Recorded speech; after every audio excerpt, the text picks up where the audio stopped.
spinning records till I die. They call me the radio guy. Early in the morning when you wake up, cruising on a Sunday afternoon, bringing you some cumbias and rancheras. I got oldies and a little country too. I'm the one that makes you feel alegre. 9 to 5 and backyard barbecues. It's almost like I'm part of your familia. Make you smile and drive you wild. What I do. They call me the radio guy. I play Tejano music, it's my high. Plus I'll be spinning records till I die. They call me the radio guy.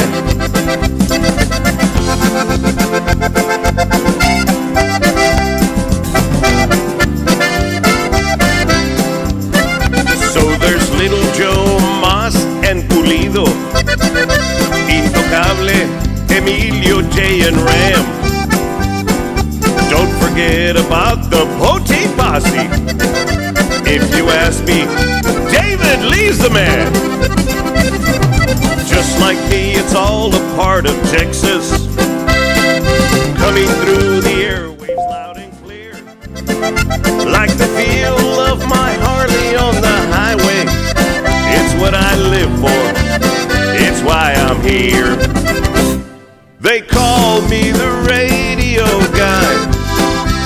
I play Tejano music, it's my high. Plus I'll be punching buttons till I die. They call me the radio guy. And I'll be spinning records till I die. They call me the radio guy. No, que no tronadas, pistolita. El Jonny with David Lee.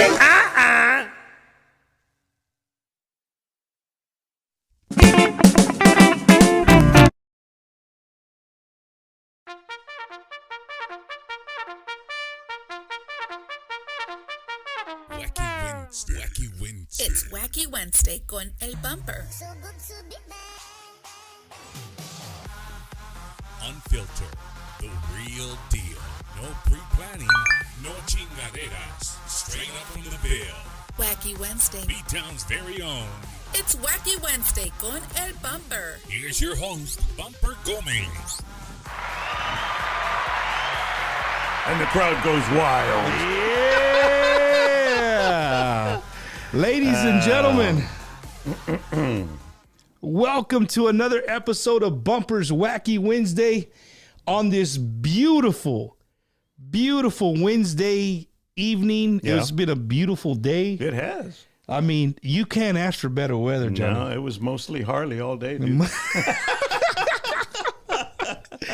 Definitely. But I want to welcome everybody tuning in. If this is your first time tuning in, you're tuning on behalf of my guest tonight, Mr. Jonny Ramirez. Welcome to Bumper's Wacky Wednesday. If you've never seen the show, you're going to have a great time. We talk about anything and everything. And tonight has been a night, la mera neta, that I've been waiting for a long time. Shut the hell up. Neta. See, he already knows that he's not on public radio already. Well, that's probably the worst word that'll come out of my mouth, because my mama told me a long time ago, nunca digas algo que no vas a decir enfrente de mí en la radio. And that's basically how it worked in my radio career. And still, if you can't say it in front of your mother, and you wouldn't, and those of us that are older, I'm sure you're part of them, a tu madre, a tu padre, le tienes todo el respeto. You don't smoke, you don't drink around them, and you sure as hell don't curse, because they'll slap you into next week. I do two of those. I drink and I curse in front of my mom. Well, damn. Okay. Well, there you go. Your mother is more forgiving than mine was, I guess. Hey, yeah. my mom, I don't know. Shout out to my mom. Everybody there in Beeville, Texas. Beeville. Yes, sir. But again, man, it is my honor and it's my privilege Johnny, you laugh, but I'm being dead serious, and I know that you've always respected me as far as my military service. Hey man, Staff Sergeant Gomez. That's how I have you in my phone. They told me that's how you met me. They tell me that's Bumper. I said, who the hell is this Bumper dude? That's Staff Sergeant Gomez. I said, get the hell out of here, really? And they go, yeah. I said, well, there you go. I learned something new today. And I had known you for I don't know how many years. For a long time. I mean, we never sat down and drank a beer, but I mean, you would come out to the events. Your beautiful family was always with you. You were always showing up because you got the latest and greatest iPhone. In the Marines, we get them first. You know, hombre. I go down to the commissary. And I was like, really, dude, you got to rub it in. I still have a flip phone, and you're with your iPhone. Hey, for the record, it was 2011, and I was a master sergeant already. Yeah, master sergeant. He knew me. But he's calling me a staff sergeant, so he's demoted me. But it's cool. No, master sergeant is what I meant. Sergeant. I'm just old. I forget stuff. So I met him, and here's this radio legend standing next to a Tejano legend at an event. Jaime. And I pull out my phone, and he's like, well, I still got a flip phone. And I'm like, Johnny, you're shitting me, right? Like, this is 2011. No, man. You have to remember that phones are not a priority for me. I buy things that I enjoy, that I thoroughly enjoy, like motorcycles and, beat up old cars that I, along the years, fix. But phones, I mean, give me a flip phone. If I had a flip phone right now, I'd be a happy camper, seriously. But, the flip phones, and you might as well just get me a damn iPhone, okay? Yeah, and I'm a happy guy. But he was over there. For those of you who don't know, Master Sergeant Gomez, overseas, wherever he was, he would always tune in to the big show a través de el internet, porque el military tiene Wi-Fi. Hey, no, we didn't have Wi-Fi, but I was a comm guy, so we always had internet. Oh, okay. And we had access to a phone, so. The morning show, as a matter of fact, when I was in Iraq, the morning show was my eat. Like, I would go eat dinner, and I'd haul ass back, so I could hear the morning show. Great. Like, so in other words, we put you to sleep every night. That makes me feel a hell of a lot better. Are you listening to Johnny? Ya me está quedando dormido, güey. No molestes. No, man. And so every now and then I would get a chance to get on the satellite phone, and this is where I knew your respect for the military was on another level, right? Because you gotta think, man. In the KXTN days, I can say KXTN, right? Oh yeah, it's all good. The 107.5 KXTN days. Hey, before I came here, nobody knew me. That station, the little people that know me because of that station. So for those call letters, mi respeto. For that frequency, mi respeto. For the company, no valen chicle. I told you, you guys have no idea what you're in store for, and I know you guys are gonna have a ton of questions in the chat. Yeah. I'm already peeping over, and I already see it, so it's all good. We'll get to them, and if we don't, hey, we're sorry. I'm conducting the interview here, so you got to roll with it. Yeah. But I want to tell people, like, literally, it was in the evening, and I had a chance to get on the satellite phone, and Johnny, he called out the radio station number. I said, man, fuck it. Let's see what happens. Mm-hmm. I dialed, and they answer. I always answer my phone. So Johnny was like, and you could tell right away that it wasn't a local call. Like you could hear the garbleness, and it's sound like you're almost in underwater, out of space somewhere. And he put me live on he was like, whatever you want to say, if you want to say hello to your family in Beeville, whatever, whoever's listening. He put me on the air. Just don't curse. Yeah, just don't curse. And of course, just like always, if you knew anybody in the military on a satellite phone, they always were bound to get cut off. So I got like 30 seconds, 45 seconds into the call, and it cut off. Mm-hmm. And we couldn't get a signal to come back. And finally, we got a signal, and you would think that Johnny would be like, okay, well, I'm carrying on with the show. He stopped what he was doing, the show right where it was at, and put me right back on the air. Well, my producer told me that you were calling back, so I said, okay, well, why not? I mean, it's kind of, look, man, mis respetos for every man and woman that has served this country. It doesn't matter, what branch. When I was a kid, you do the whole, when you turn 18, you register at the post office and stuff. Vietnam was en chinga. And I was like, oh, damn. So they did the lottery for that year. And what happens? I'm like number number 58 or something like that. And I'm like, ay, güey, that means. So me and mi compadre en paz descanse en ese entonces, no éramos compadres, but we were good friends. And he says, hey, let's go to San Anto and let's just go and get our physical before they hit us up. Yeah, and we'll just enlist in the Air Force because the Army was the one that was sending all la raza to Vietnam, and most of them were coming back in body bags, right? And I said, tú, carnal, that's way above average. So we did. But when I got here, you're in your calzoncillos, and thank God my mother made me change mine. But we're in our calzoncillos, and they're doing the physical. And the guy looks down, he says, what the hell's wrong with your left leg? It doesn't eat enough or something like that. I said, well, I had polio. You did what? I had polio. How come you didn't put it on? I'm like, well, I don't know. I didn't think I had to. And you know how they get, right? Right. Just a little bit belligerent, and I was like, okay. He says, get the hell out of here, you lame. Yeah. Like, well, okay. So obviously I didn't pass, because of my polio. You made it to the physical. Yeah, man. That was good. Hey. I didn't even finish the physical, man. I thought he was going to have me cough and everything, but we didn't get that far. I was like, you want to buy me a drink before you put your hands down there? Come on now. But no, we didn't get that far, and the rest is history. Mi compadre went off to the military, and every so often I would send him. In ese entonces, they had reel-to-reels, in the military, they get nothing but the best. So he had a nice reel-to-reel, a nice system, and they were living in Germany. And le mandaba, I would like a mixtape, but it was on a reel. So I would send him Little Joe, Tortilla Factory, and all the stuff that was popping back then, in 72, 73. So it was cool. 71, 72, 73. Yeah. I wasn't even a sparkle. You weren't even a gleam in your daddy's eye. Yeah. You're right about that. Your daddy probably still hadn't met your mama, You're absolutely right, Johnny. And no disrespect for anybody involved here. I'm just, it's true.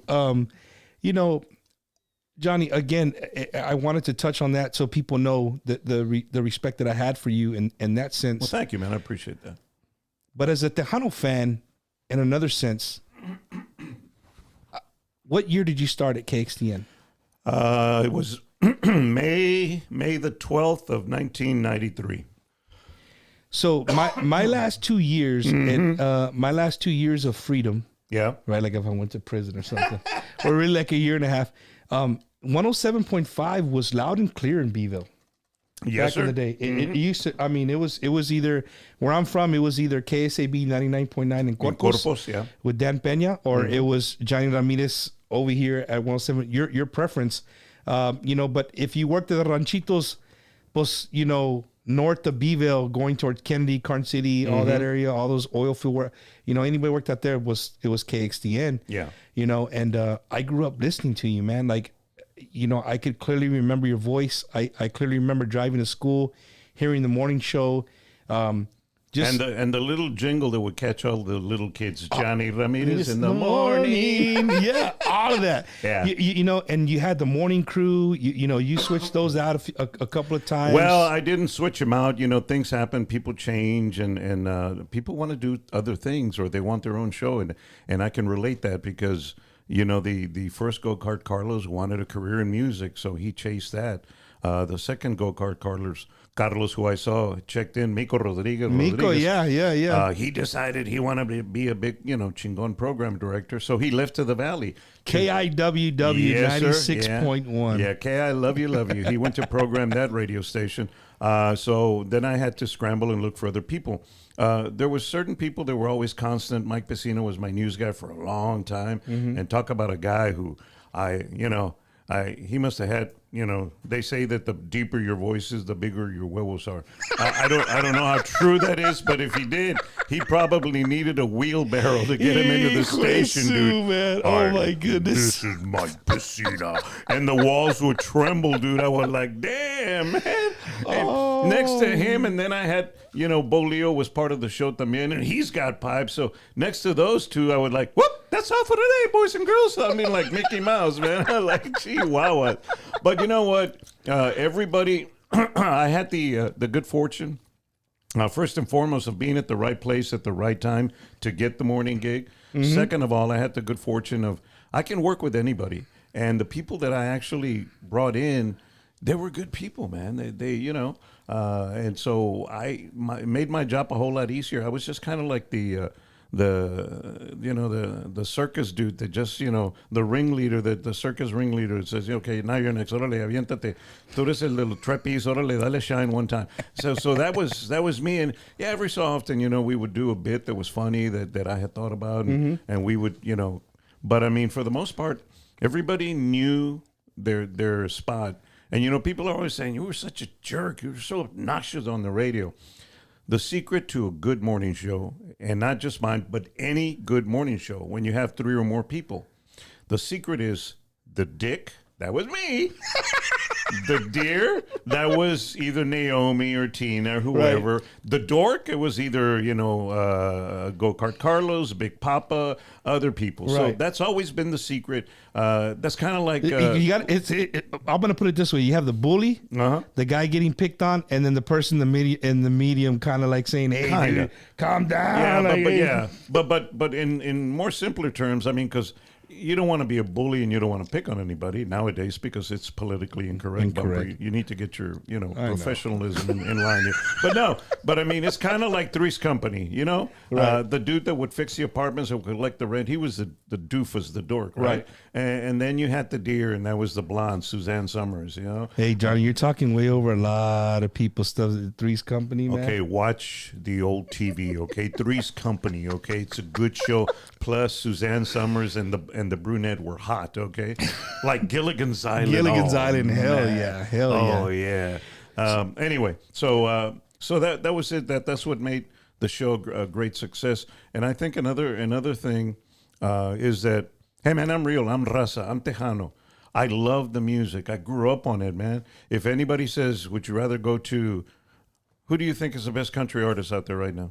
Pick one. I don't care. I would say Randy Rogers. Who? Okay. But let's just say, do you want to go see a George Strait, Alan Jackson, Brooks and Dunn concert, or do you want to go see a Little Joe, Ruben Ramos concert?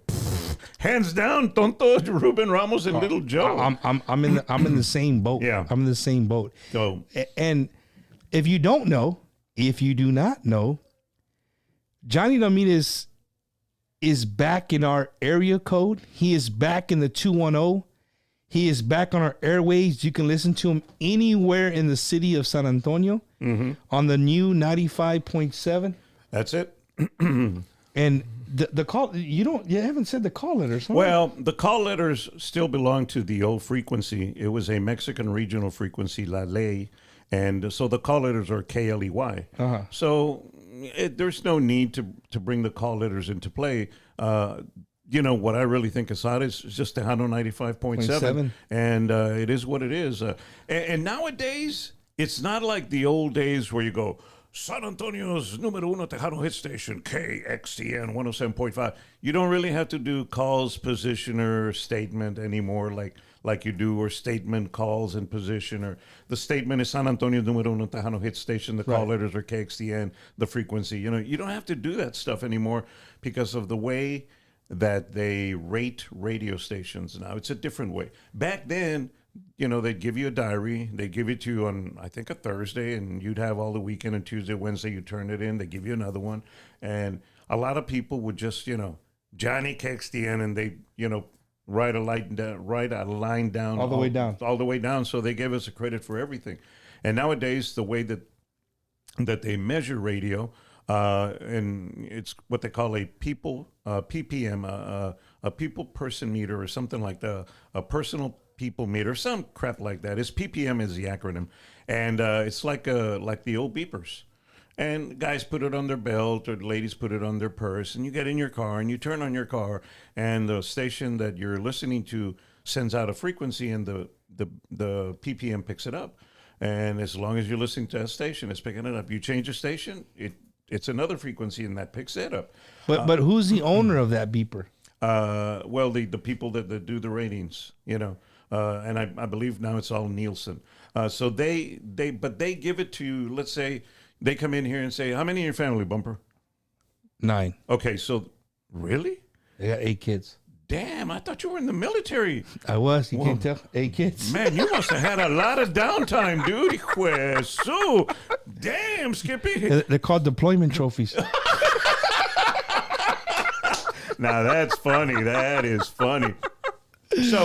So then they would give you 9 beepers. Right. And everybody's got their own beeper, and, you listen to it, and all the radio stations. At the end of the day, you plug your beeper into, like, a charger, and that charger sends all the information back to wherever, And what you're listening to and how long you're listening to it. It'll tell everybody, yeah. If you walk into a restaurant, like, let's just, I don't know, Tommy's, and they're listening to a Mexican regional station, it'll write that down, or a country station, whatever it is they're listening to, right. It'll mark it down, and that's how they keep track of it. So now, we always knew that, look, man, you're in a car for 20 minutes. If Johnny is saying something stupid you don't want to listen to, or is playing a song that you don't like, what are you going to do? You change the station. You're going to hit the button. And if they're doing commercials and you don't want, you're going to hit the button again until you find something that you're going to enjoy. So that's why we always knew, man, during drive time, you play nothing but the hits. You give them nothing but the best stuff, whatever it is, And it was always the volada, hit quick hits. Vámonos, and chingas, just to get it out and get it in. Vámonos, next record, next bit, whatever. I mean, you have... I think I seen him in the chat room. You have Jammin' J Javi, man. Oh, Jammin' J Javi's my boy, man. Hey, Johnny, Dude. there's, and no offense to my friends who are DJs. Please do not take offense to this. This is just me. There's 2 guys in the United States that I would love to put next to each other, one against one. One of them lives in the state of Florida. And okay. his name is DJ Moyo. So shout out to all the people in Central Florida. If y'all from Central Florida and you love Tejano music, Peace. regional, DJ Moyo. DJ Moyo is he's half Boricua and he's half Mexicano. Really? And he could go either whatever he's at. If he's at a Puerto Rican place, he can do salsa merengue. If he's in a Mexicano place, he could play Tejano regional Mexican. He can do it all. Right. And he's just a great mixer, right? See, and that's what I love about Javi, man. Javi can mix anything. Dude. Anything, exactly. Yeah. And me, I can't even mix chocolate milk, dude. But Javi is, dude. And what I love is that, every so often on Friday, I'd say, hey, man, let's do some freestyle. He'd get down with the freestyle, man, and he'd go from a cumbia to a freestyle back to cumbia. Some DJs won't do that though. No, Javi ain't afraid of anything, man. About the only thing he's afraid of is that, Whataburger's going to run out of food, or Pizza Hut's going to run out of food, man. Because that boy can survive on a thin and crispy pizza and Whataburger. Oh, dude. Hey, so if you guys need Jammin' J Hobby for an event, just make sure it's sponsored by Whataburger or Pizza Hut. For sure. Yeah. And if you guys are listening from Whataburger and Pizza Hut, you owe Bumper some cash. Yeah, okay? you owe me some cash for that. But no, I would love to have them next to each other and just go like, hey, you got 5 songs, mix them. I would love to do something like that. When I was still at XTN, what I always wanted to do, because I have a lot of respect for Xavier, the freaking Rican who was on the beat and now is, on my old frequency.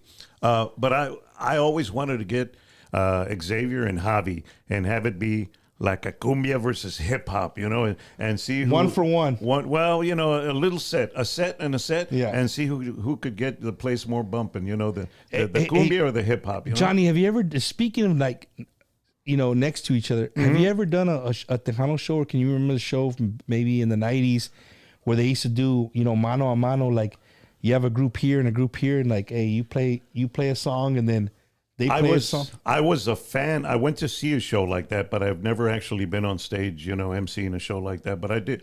Well, wait a minute. Kinda. It wasn't, for the most part, they would always be at the opposites end, right? The stages. Right. But I do remember, now that you mention it, at Rosedale Park, it was La Tropa F against Grupo Más. And they had stages side by side. And it was a mano, dude. So they would play a song, then they would play a song, or how? I think they were played like a set and then a set, if I remember correctly. Because back in that day, I used to indulge a lot,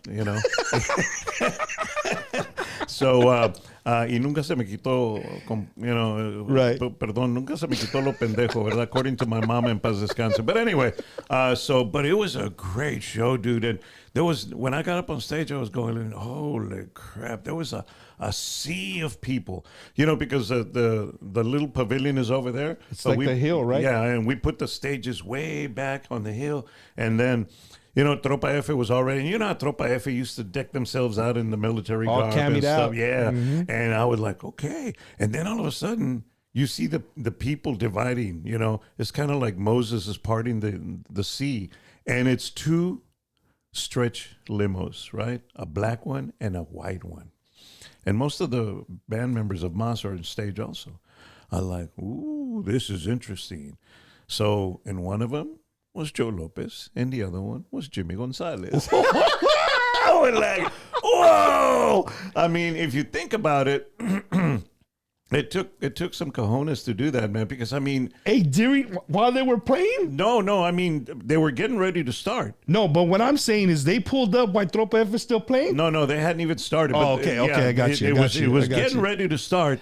But I mean, it was packed. I don't know where the people moved, but they got out of the way for the limos, man. I was like, holy crap! It was insane, dude. And the gentleman that owned the club is the one that put that big. It was a great show, dude. And then Tropa kicked it off, and then boom, Mas kicked it off, and then the only thing that I thought. That I gave Tropa the advantage was because Tropa was at high energy stuff, whether it was Conjunto or the stuff like Lágrimas and all that. Yeah. And then there was a set. It was a great set, but the energy just kind of went down because Joe, Jimmy, and them did that whole mariachi set. Again, great stuff. Yeah. Musically, great stuff. But when you're a mano and they just gave you a left you're hook. 6 beers in, and then somebody calls you, hey, I got a flat tire. You got to come up. No, but I lost my exactly. buzz, Yeah, I mean? it was kind of a letdown, but musically it was great. I mean, I was enjoying it, but I was like, man, they just hit you with a left hook, and you're over there trying to find out where the hell your right arm is, you know. But it was a great show, dude. And it was again La Tropa, and if you're looking at the stage. Grupo Mas was on the left stage, and Tropa was on the right stage. And they weren't little stages, dude. They were massive. Yeah, big dude. production. Dude. And Johnny, the people that I've had in here, I've stories after stories. Like, I'm really, really good friends with Mike Gonzalez, Jim Gonzalez's son. Iconics, yeah. Matter of fact, just last night, me and him were just like, hey, we caught a drinking a couple of beers, got some fajitas, we barbecued some fajitas, Pobrecito. made some. Yeah, we just hung out here last night. So mal se alimentan, yeah. But you know what? I love to pick his brain about stories, like you just said. And I'm looking at the chat room, and people love this stuff. You know what I mean? They love stories like this, and that's kind of what I thrive the show on. I love for people just to get to know another side of music, other than you paying at the door, you coming in, you dance, or you stand there and listen to the music. There's some great stories, man, and and again involving Tropa F and Grupo Mas, right? And there was always a little rivalry between them. Había piquete, ¿verdad? Always. Yeah. So I remember it was Tejano Music Awards. The awards were over, and everybody was going to Tejano Rodeo. 410 and Broadway. Hey, where Friday nights it was 49-cent well drinks and long necks all night long. So I didn't live in San Antonio. Tejano Rodeo would be behind North Star Mall? No. On San Pedro? No. When you're going down Broadway ways, San Pedro's the other street, okay? Okay, so Broadway. Okay, yeah, Broadway and 410. So before you get to, if you're going 410 that way, there's like a hotel or something back there. There's a little gas station in the front there. Yeah. On the frontage road, you turn on Broadway to the right, and to the left there's a huge, like a big hotel. I think it's a Holiday Inn or something like that. But that's where Tejano Rodeo was, dude. And it was like a barn, a huge barn with, let's see, 1, 2, 3 dance floors. The big one obviously was in front Bigger of the than stage. Cowboys? Well, Cowboys is set up kind of differently. Cowboys has got the stage over there and then the dance floor. Yeah. And that's it. The way Tejano Rodeo was, you'd go in the door and there was a bar to the left. You'd walk up and that's where they had the buffet, because we had free buffet on Fridays. 49-cent long necks and well drinks online. No. Me ponía bien Ramirez for $10. Anyway, so then it was right there to the left, and then you'd walk in and there's a huge dance floor. There was another bar to the right, way in the back, and the stage was right there front and center. Then you go to the left, and there was another little dance floor. The DJ booth was there, and then they had the mechanical bull. And I mean, but it was huge. It was different. It wasn't. Yeah, párate, Johnny. You have every vato right now. He's got out his ropers. He's shining up his ropers. Yeah, hell yeah, man. So I mean, it was a cool venue, and dude, you know it was insane. I mean, the era was insane. JD and I would be the MCs, you know, on a Friday night. And again, there was a $5 cover, and it was 49-cent long necks and well drinks all night long. It was a free buffet. But we would have, and there was nobody there. There was nobody there as far as performance. It was just the DJ. And I forget the guy's name, but that's where I met Javi, because Javi was like just learning how to mix. And you'd see Javi, and he'd walk in with all his records. He'd bring one milk crate, then he'd bring in another milk crate and another milk crate. Yeah, so he was four rolling, CDs. Yeah, and he was rolling in a little Camry, man. I remember Javi, man. So he was a cool kid, man. But this mixer wound up going to Houston, and I forget his name. I'm sure somebody will remind me.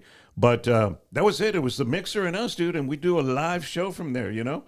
We crank it up. We start 8 to midnight, live 4 hours, just banging the hell out of the place. And we'd have a line around the building, dude. And it wasn't us. It wasn't me. It wasn't JD.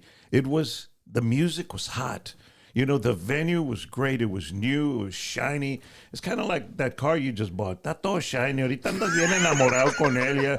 Deja que te le metan unos chingacitos así at the grocery Johnny, store. do not jinx my car, dude. Well, no, I'm just saying you're gonna go to HEB, and you're not gonna want to walk, so you're gonna park right in front. Gee, watch out!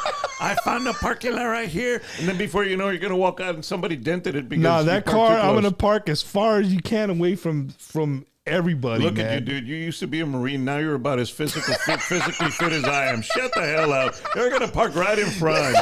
You're the guy that waits 5 minutes for somebody to pull out of the damn parking lot so you can be right in front. You know what's funny? Yeah. Is that's true. It's like, I tell my wife, I said, what the hell are you waiting on? For him to leave? I said, go park over there. This guy's eating like a sandwich there, man. His car's turned on. He's got the AC on. Go. Oh, wait. We're like waiting. I'm like, what are you waiting on? The guy can wave me off, and I'll still, no, you're good, bro. Go you're ahead, good, make bro. your phone call. I'll wait. Anyway, so, Oh, but dude, man. that was the era, dude. When I came here, we used to go to high schools, pep rallies, high schools, 16, 17, 18-year-olds that were so in love con la onda tejana because the artists were young. It was vibrant. It was, and look, we've always had what I call the core tejanos. That's you and me. But the outer core, man, was getting so big, dude. I mean, like I said, we had little kids. Dude, I used to be like, I could have had my own parking lot at Lanier. You know, we used to do the Lanier, The pep rallies? the pep rallies, dude. And then we go to another school, but my favorite was Lanier because they would ask me out because every time they had Lanier went, you know, versus Fox, the Chili Bowl, the students at Lanier would make hot sauce. So I would always get picked to be a judge. Hijo de su, I think on purpose they tried to burn my tongue, dude. They would say, would you like to come and judge the chili again? The students love you. And I'm like, yeah, they love to burn the hell out of my tongue. But it was a great time, dude. I mean, and you see, I mean, little kids Right. and 16-year-olds, you know, and I mean, they just loved the music. And those are the kids, those are the men and women that are growing up, and they were missing Tejano on the FM. So I'm so glad that, you know, Alpha has given us the opportunity to bring it back. And do we have challenges? Yeah. Does that mean that, you know, I got to get my shit together? Well, yeah, I got to put on a great show, and it's just me for now. But I got to still put on a great show, entertain people, make them laugh, make them smile. And because the competition is thick, man. And I love competition because it breeds a better product.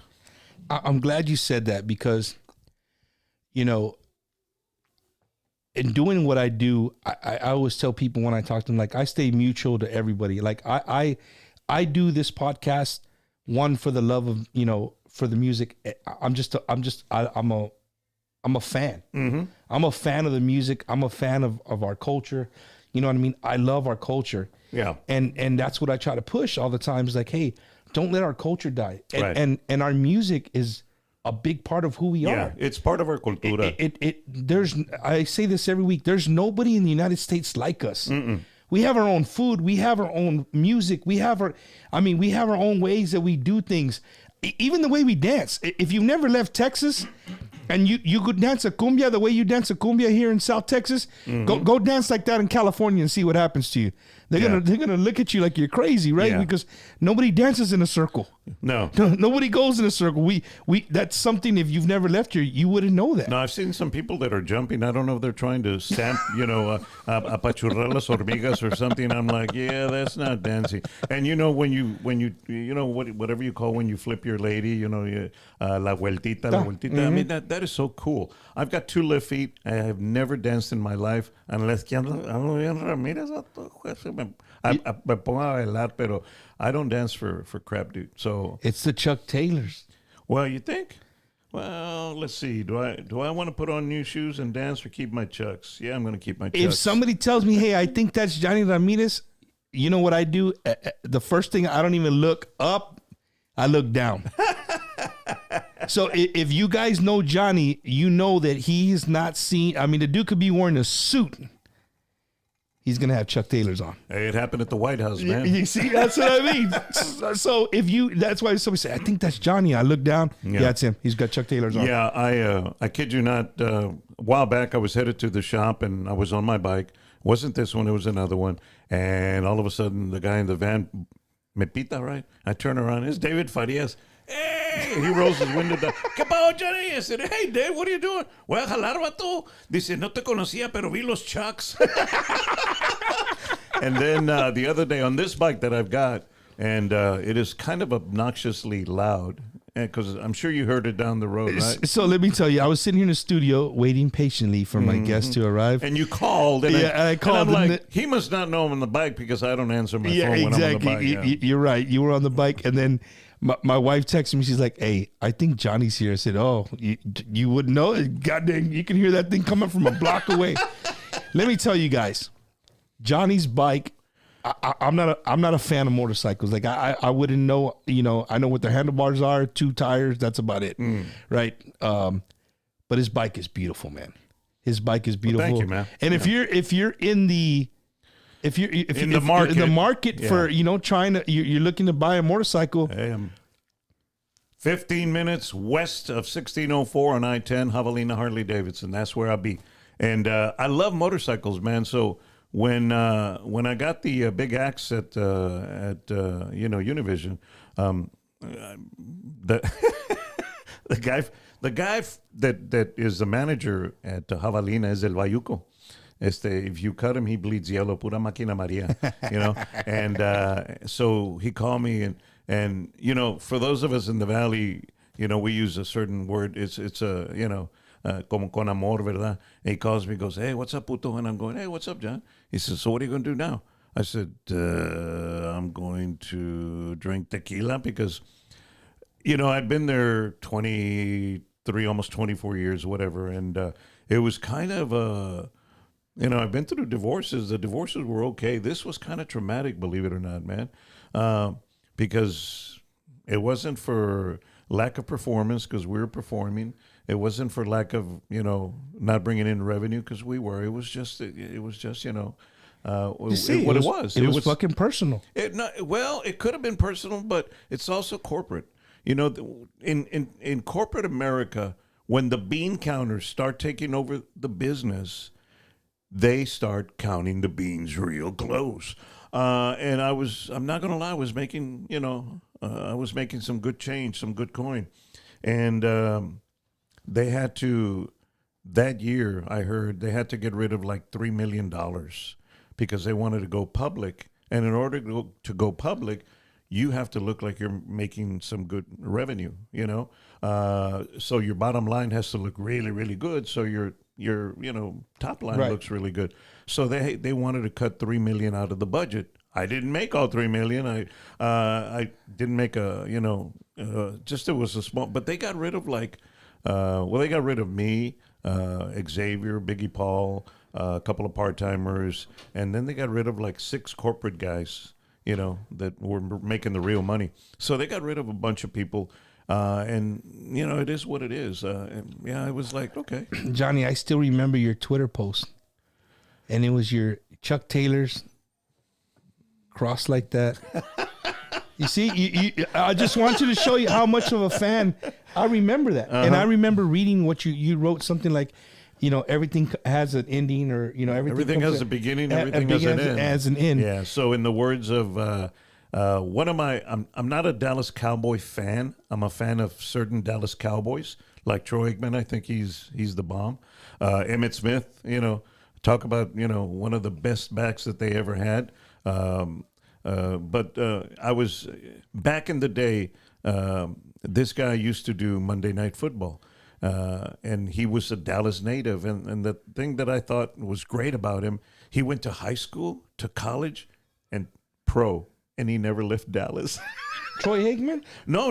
Oh, the guy that I'm talking about, Dandy Don Meredith, So, and he used to, when he was doing Monday Night Football, he'd have a say, turn out the light, the party's over. And so he would say that, and that was pretty much, the end. Somebody was getting their ass kicked really bad on the field or something like that, and he would say, turn out the light, the party's over.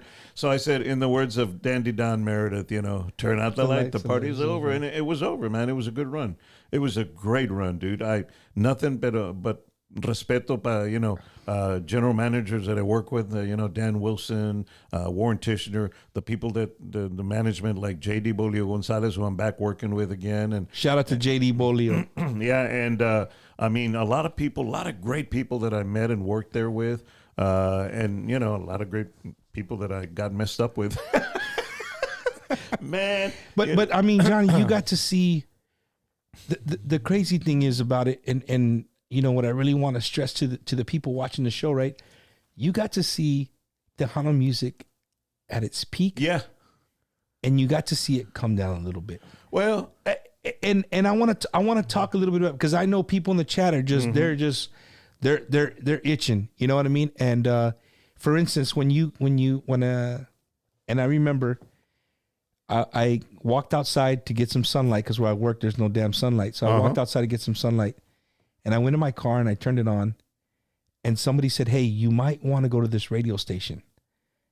And right when I turned on the radio station, I'm watching Bo Leo on Facebook Live. And he's like, hey, you might want to tune into the station right now. I said, well, that's La Ley. Like, yeah, that's La Ley. And he said, well, here it comes. It's coming right now. Here it comes. And boom, it changed to Tejano. Tejano, yeah. My heart just filled with so much joy.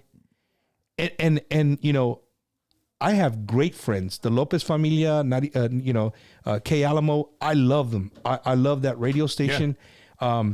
And when you left, right, it was almost to the point, like when you left, it felt that it started going like downhill. No. Let me say my part, and then you go ahead. So you're gonna have to step into the camera. It's all right. People know who you are. It's cool. They won't see your shoes, I promise. The nectars of the god. Yeah. And I gave it up for Lent, damn it. So, I felt, this is the way I took it as a fan. You're the inside, you know what happens there, But when you left, it was almost like the beginning of the end, as far as the morning show, just the whole onda in itself, right? It just started kind of slowly fading away. Right. And then the one day I remember pulling into my driveway at this house. I came inside to grab a bologna sandwich, went back outside, and 107.5 was gone. Yeah. It was a hip hop station or something. Yeah. And I couldn't, it killed me. Like, yeah.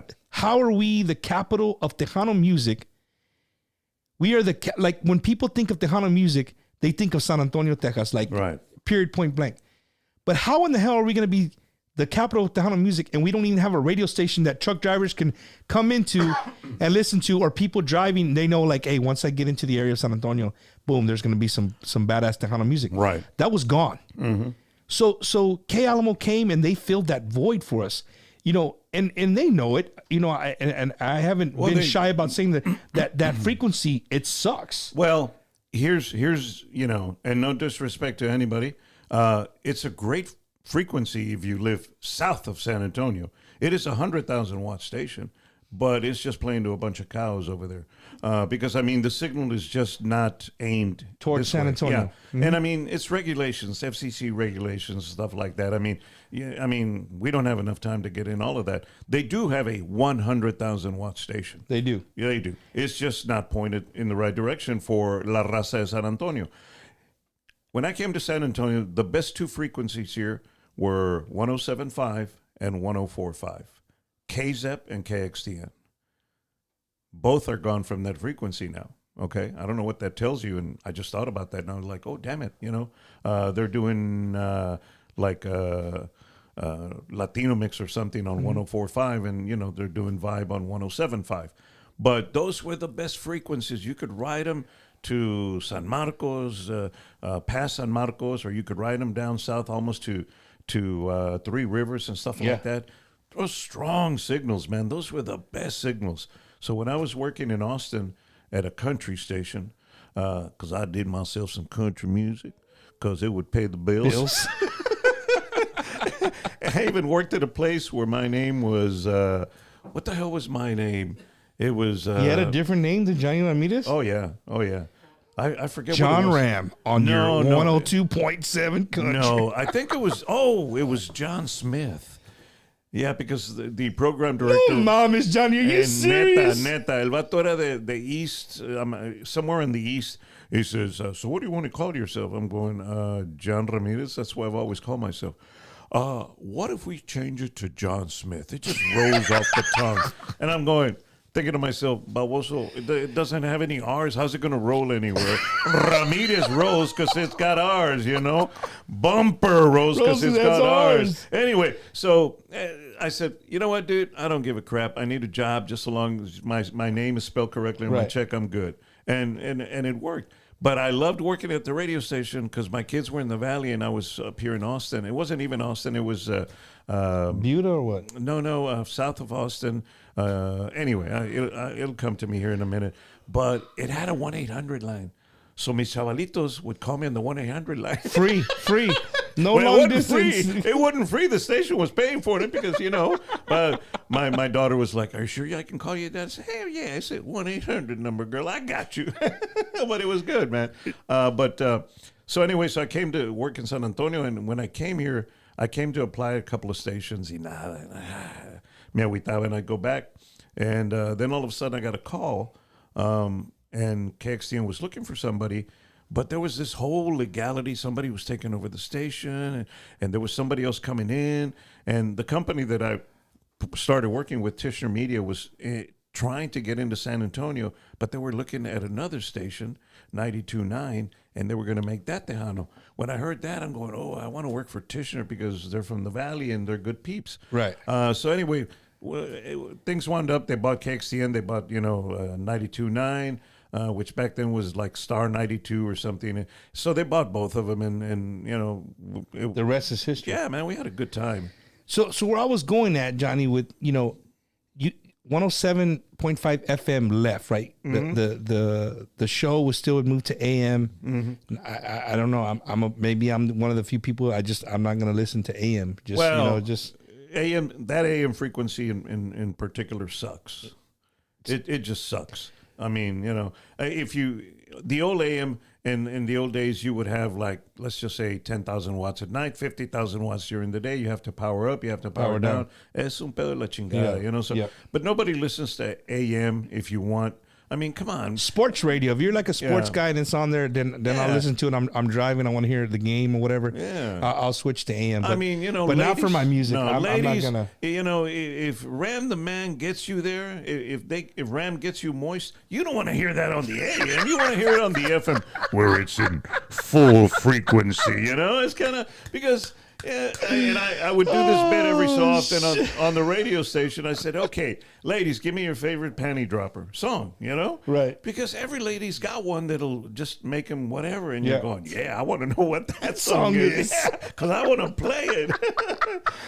But hence my three divorces. Freaking Johnny, man. Yeah, well, you know. Johnny, so, you know, again, Yeah. so we had a void. Lopez comes in and they bring 98.9 and they start and they're playing Tejano music. And for me, I'm happy again. I'm like, man, this is great. And what I really wanted to sit down and get to the inside with you is, you know, when I tell people like, hey, I love Johnny. Like I can carry a conversation with you for 45 minutes on the phone and it feels like I just talked to you for 5 minutes. Yeah. You know what I mean? We do that all the time. Yeah. And, you know, you've said it when you made the announcement that you were coming here, right? K Alamo, they're doing. What I love about them is that they play a lot of new artists, right? They're playing a lot of new artists, a lot of, like, if you look at their countdown, you know, you'll see names that you're like, hey, I got to go look this up because I don't know who they are. You know, and people have said, hey, Jonny Ramirez killed Tejano music. So I asked myself, what do you mean by it? Like, how the hell did he kill Tejano music? First of all, if one lonely beaner like myself can kill a format, in the first place, the format wasn't that good to begin with. Right. Okay. Agree with that. Second of all, this is not just a format, people. This is, like you said, it's part of our cultura. Es como el idioma en español. I always tell people, learn Spanish. Why? Because that's who we are, damn it. Exactly. You know? I'm not a Exactly. Mexican. You don't have to be Mexican, but your grandparents or your great-grandparents were from Mexico. Let's not kid anybody here, you know, unless you're from España.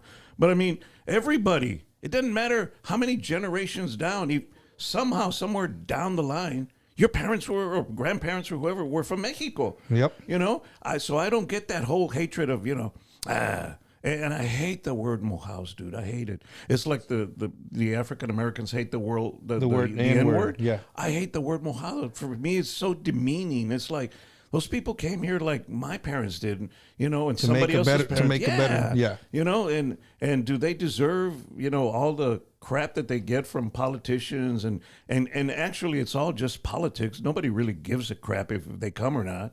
You know, they do jobs that you and I don't want to do. And it's like, yeah. But back to radio. And it's, if I killed radio, then it wasn't that strong. Tejano wasn't that strong to begin with. Look, man, I never wanted to be a program director. I wanted to do a morning show and have fun. I got into radio for chicks and to have fun. Seriously, because I was getting paid $800 a month, you know? He said chicks and I have fun. Well, yeah, man. You know, what do you think? I wasn't going to get rich playing radio. It's like guys that join a band. You think oh, man, I've got this great idea for a song. No, man, check out the babe in the shorts, man. Right. Can you get her backstage? What is it? I mean, honestly, you know, let's not kid each other. Right. When you're young and dumb and full of it, that's what you're... Yeah, that's what it's about. No, I hear you. So I got into radio to have fun. I finally get my morning show in San Antonio doing Tejano, my favorite kind of music, and having fun. And that's what it was. Things happen, situations happen, and they said, we're going to make you program director. I'm going, whoa, wait a goddamn minute. What are you going to do? What? We're going to make you program director. People don't know, but when you're in a corporate radio station, you have to deliver ratings and revenue. If you don't, they're going to cut you out. It doesn't matter if they believe in Tejano, if they're Tejanos. It's a fact. If you don't, so ratings and revenue. Yeah. For the normal everyday person like me, you know, ratings and revenue. You know, the radio station's got to be making money. Right? Yeah. The commercials got to be, you know, coming in. People have to be promoting their businesses on the radio. Yep. And I assume that the way you're going with this is that if you played just the hits, that you know, people are going to listen longer, and it's going to create revenue and numbers. Exactly. It's all about time spent listening. It's about cum. Cum is the amount of people that come to the party. Right. Time spent listening is the amount of those people that came to the party, listen to you. And all of it. And in radio, and especially in Tejano Radio. Look, the Lopez, they've been in broadcast forever. Dude. Long time, yeah. A long time. Longer probably than I've been in radio. They know what they're doing. Yeah. But they're a mom and pop operation. They don't have shareholders. They don't have, this and that. Corporations really suck the life out of radio. They really did. So you have to keep the people happy so they don't cut you out. And in radio, any radio station that is corporate, especially corporate, ratings equals revenue. Revenue equals ratings. Your ratings are high, your revenue is going to catch up, and it's going to be through the roof. If your revenue stays high and your ratings stay high, people love you. The corporate people. Once one of those falls, that's it, man. You're a target. Not you, the radio station. So when I was program director, I had to do what I had to do to keep it top 10, 11, 12 in that position. Then the morning show obviously was my duty because I wanted to be, I love winning, man. So I had to keep it, fourth, fifth, sixth. And that's where I was. Okay, so let me put on my Tejano fan hat. Uh-huh. And I want to throw this at you. Mm-hmm. So, to that question of, to me, it was like KXTN played, I would say, 8-9 artists continuously, right? And I would hear other music, right? Mm-hmm. But it was always the hits. It's always the music that you could sing. Every word to every song you could sing. And those 8 or 9 artists we would call core artists, A artists. And it's David Lee, it was Jay, it was Ram, it was Selena, it was Mas, it was Tropa F. It was all those that were popping. Right. Those are your A artists. Then your B artists, you come in, and it could be a Peter Studio, and then Jennifer got big. So you have, look, man, in life, you're going to have people that tell you that you're great. If you believe those people and you don't hone your craft, like Bobby Pulido, he takes voice lessons. He has a voice instructor, and he's been singing for a long time. And he still does. Tiger Woods has an instructor that helps him with it. Okay, this is what I'm talking about. People get in the business, they get excited, and if you're doing it for chicks and weekends, then okay. But if you want to make a living at it, and first and foremost, that is a business. Handle your business like a business. If you form a band, get a, whatever they call it, a corporation, INC, whatever the hell you call it, and start a business. When pandemic hit, a lot of these guys were starving. The guys that handled their business were getting stipends from the government because they had a business. They had a business, and they were doing it right. And there was some, I don't want to name any names, but there was artists that were getting stipends from the government, like all businesses were, because business was down. These are the guys that can walk anywhere and buy whatever they want because their credit is, their tier 1 or tier 2 credit people. Okay?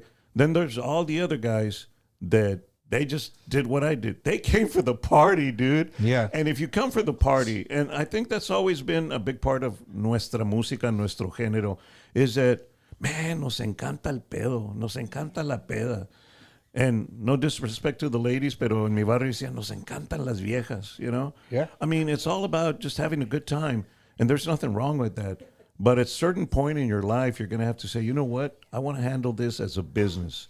I've done partying. I'm done. Let's take care of our business. And that's how you did it. That's how you approached it. And I understand that. I get that. And I'm not here to argue with you or to no. But I'm doing it because I know what people want to the questions they want Johnny to answer. So let me ask you. Top number 1 Tejano artist of all time. Mine? Yeah. Los Palominos. Okay. Palominos, great band. They became an A act, an A artist for us, okay? When they started, they were okay. They got better. They honed their craft, okay? Number 2? Jimmy Gonzalez. Grupo Más, right? Okay, same thing. Jimmy was the shit. Jimmy was the master. He was the ringmaster. He was the puppet master, No disrespect to Joe, but all the best music that they made together, Jimmy was on the board. He had the ideas. 7 he Grammys. created the ideas. He created everything, okay?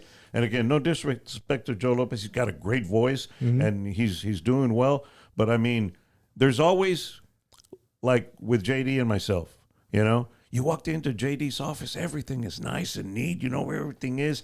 You walk into my office, there's crap all over my desk, dude. And he was going, how do you know? He says, I want the so-and-so report. Okay. I would pull it out from under a bunch of crap, and here you go.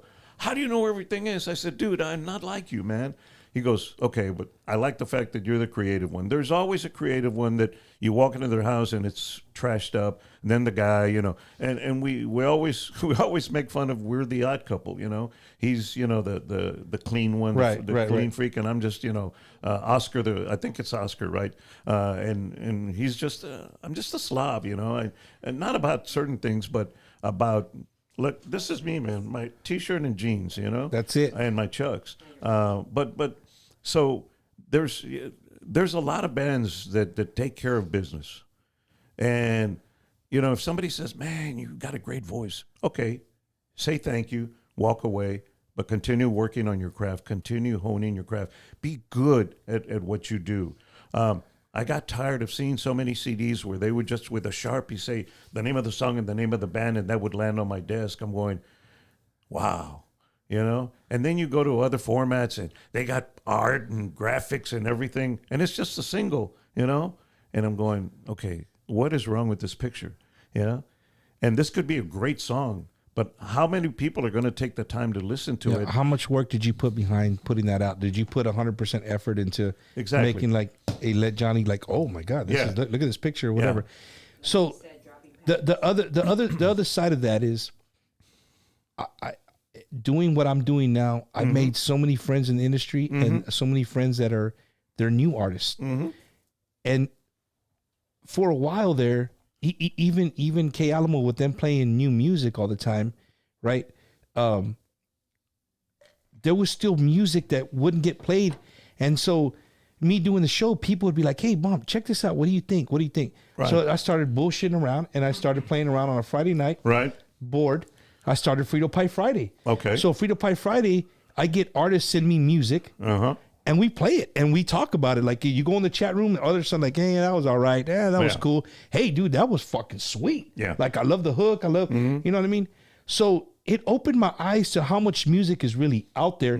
How many Tejano artists are out there, because, you know, you hear people say, oh, Tejano's dead. You know, you don't have any young people doing it. No, there's a shitload, Johnny, there's a shitload of young artists out there. And I get where you're coming from. In the corporate world, that doesn't cut it. No. At the end of the day, that's what you're saying. That doesn't cut it. But for the people, you know, when they say that, I think in their head, where they're coming from is that, okay, if you play these same 7 or 8 core artists, right? You play those same hits over and over again.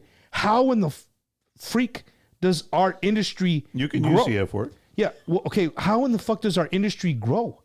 How if we play the same music, the same age people listen to it, we can't get the younger crowd to listen to, because like, oh, that's older people's music, whatever. But how did you become a master sergeant? I worked hard. Thank you. That's it. Simple. See how simple that is?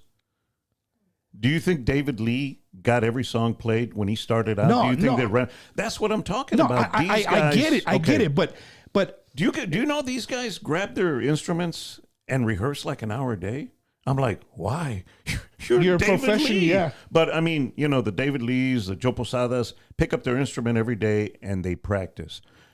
That's what I'm talking about. You worked hard, you became a master sergeant. Look, man, it's not brain surgery, man. If you want to be good at what you do, how do you think Tiger Woods became the baddest mother to play golf? Practice. And worked hard at it, you know?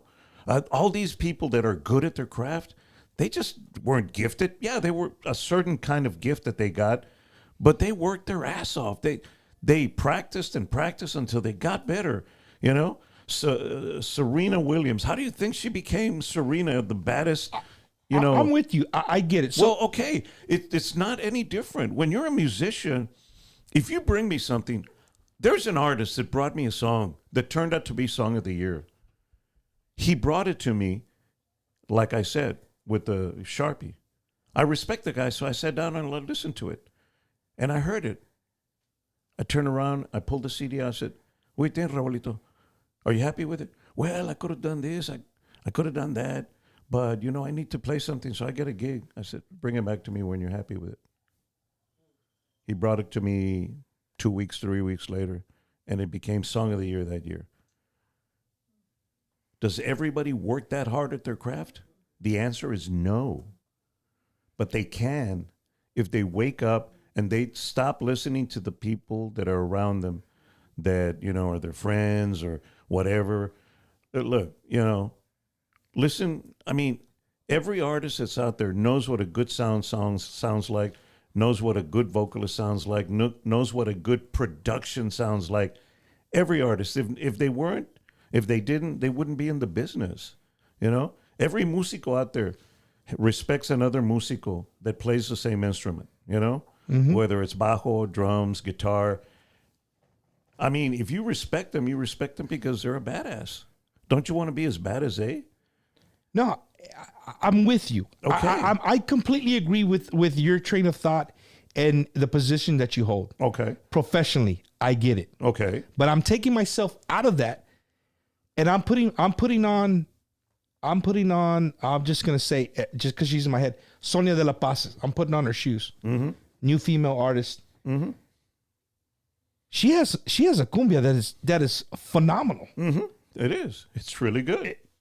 And I've told her so. So my question to Jonny Ramirez is the new Tejano 95.7 eventually gonna is it gonna stay playing like the way it's playing now, or is it eventually gonna open up to artists like that? That is a question for somebody that, you know, makes a bigger paycheck than I do. I don't program. I go in and do my morning show, dude.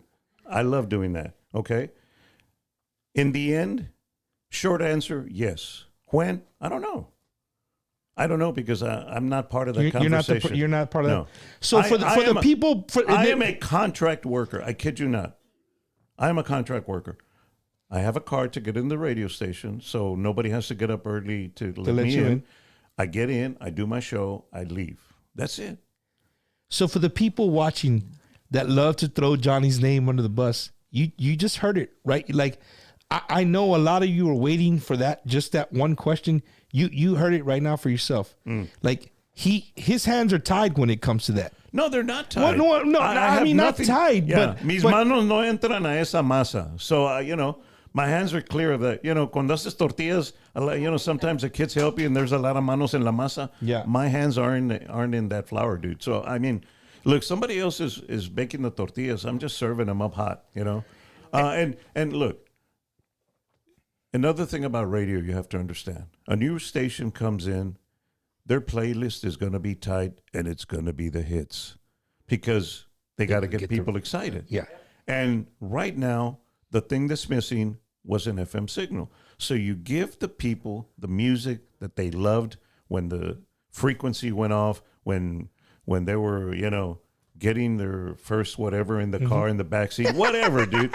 You know, they play those songs, man. It's I call it comfort food. Es tu pan dulce. You know, si te encantan las empanadas, we're serving up the empanada or la concha, whatever it is that you like.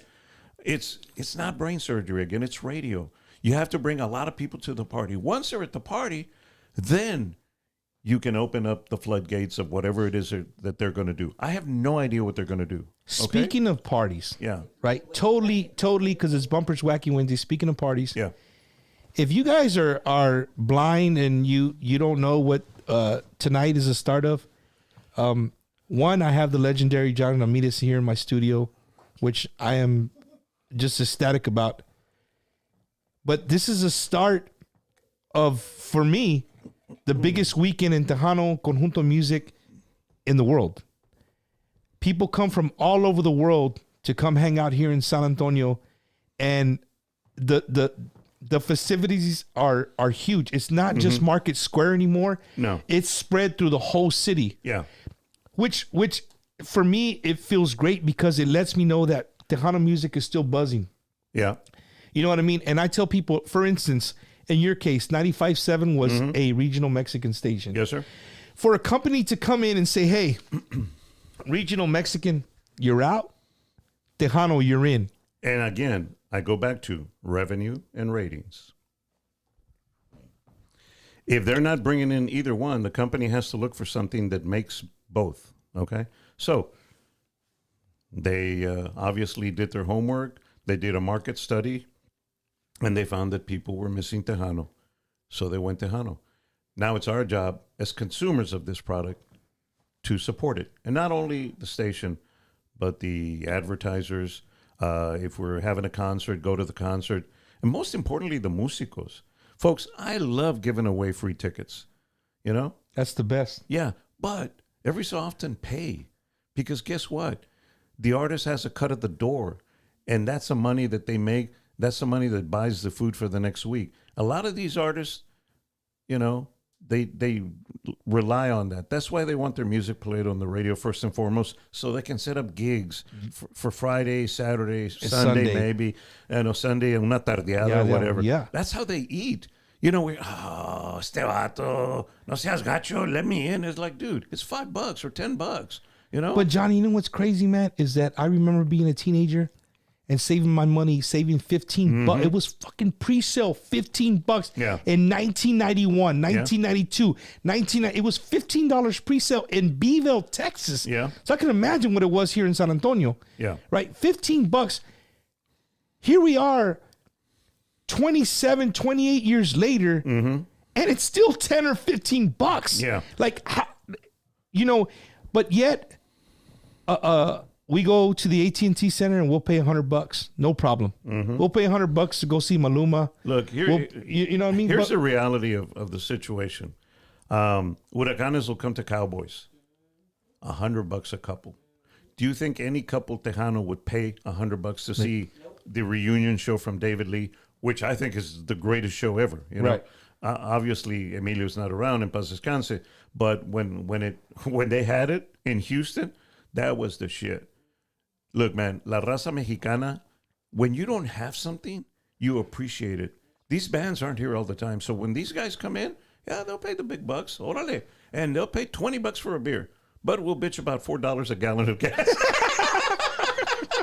I'm like, what? But I mean, that's just a reality. Yeah, and again, I'm not throwing shade on anybody. I'm just saying that's what it is. It is what it is. But I mean, again, we have to support and look. You don't like me? That's cool. I'm good with it. You know, if you love the show, then great. I love you back, and I tell people this all the time. I really sincerely appreciate the people that tune in and give up their time listening to the radio show. And whether the line sucked or was a funny line or whatever, just the fact that they're listening, man, really. And Johnny, I'm going to tell you, I don't mean to cut you off, but you do the morning show by yourself. And I'm going to tell you guys, like, when I do these shows, it's easy. It's easy for me. You know, some people say, oh, there's no way I could do what you do. But this is easy. I could morning show all day, like two people going back and forth talking about a subject. It's easy. But when you're doing some shit by yourself, and you gotta give it some character. You gotta, like, to me, that's a hard thing to do.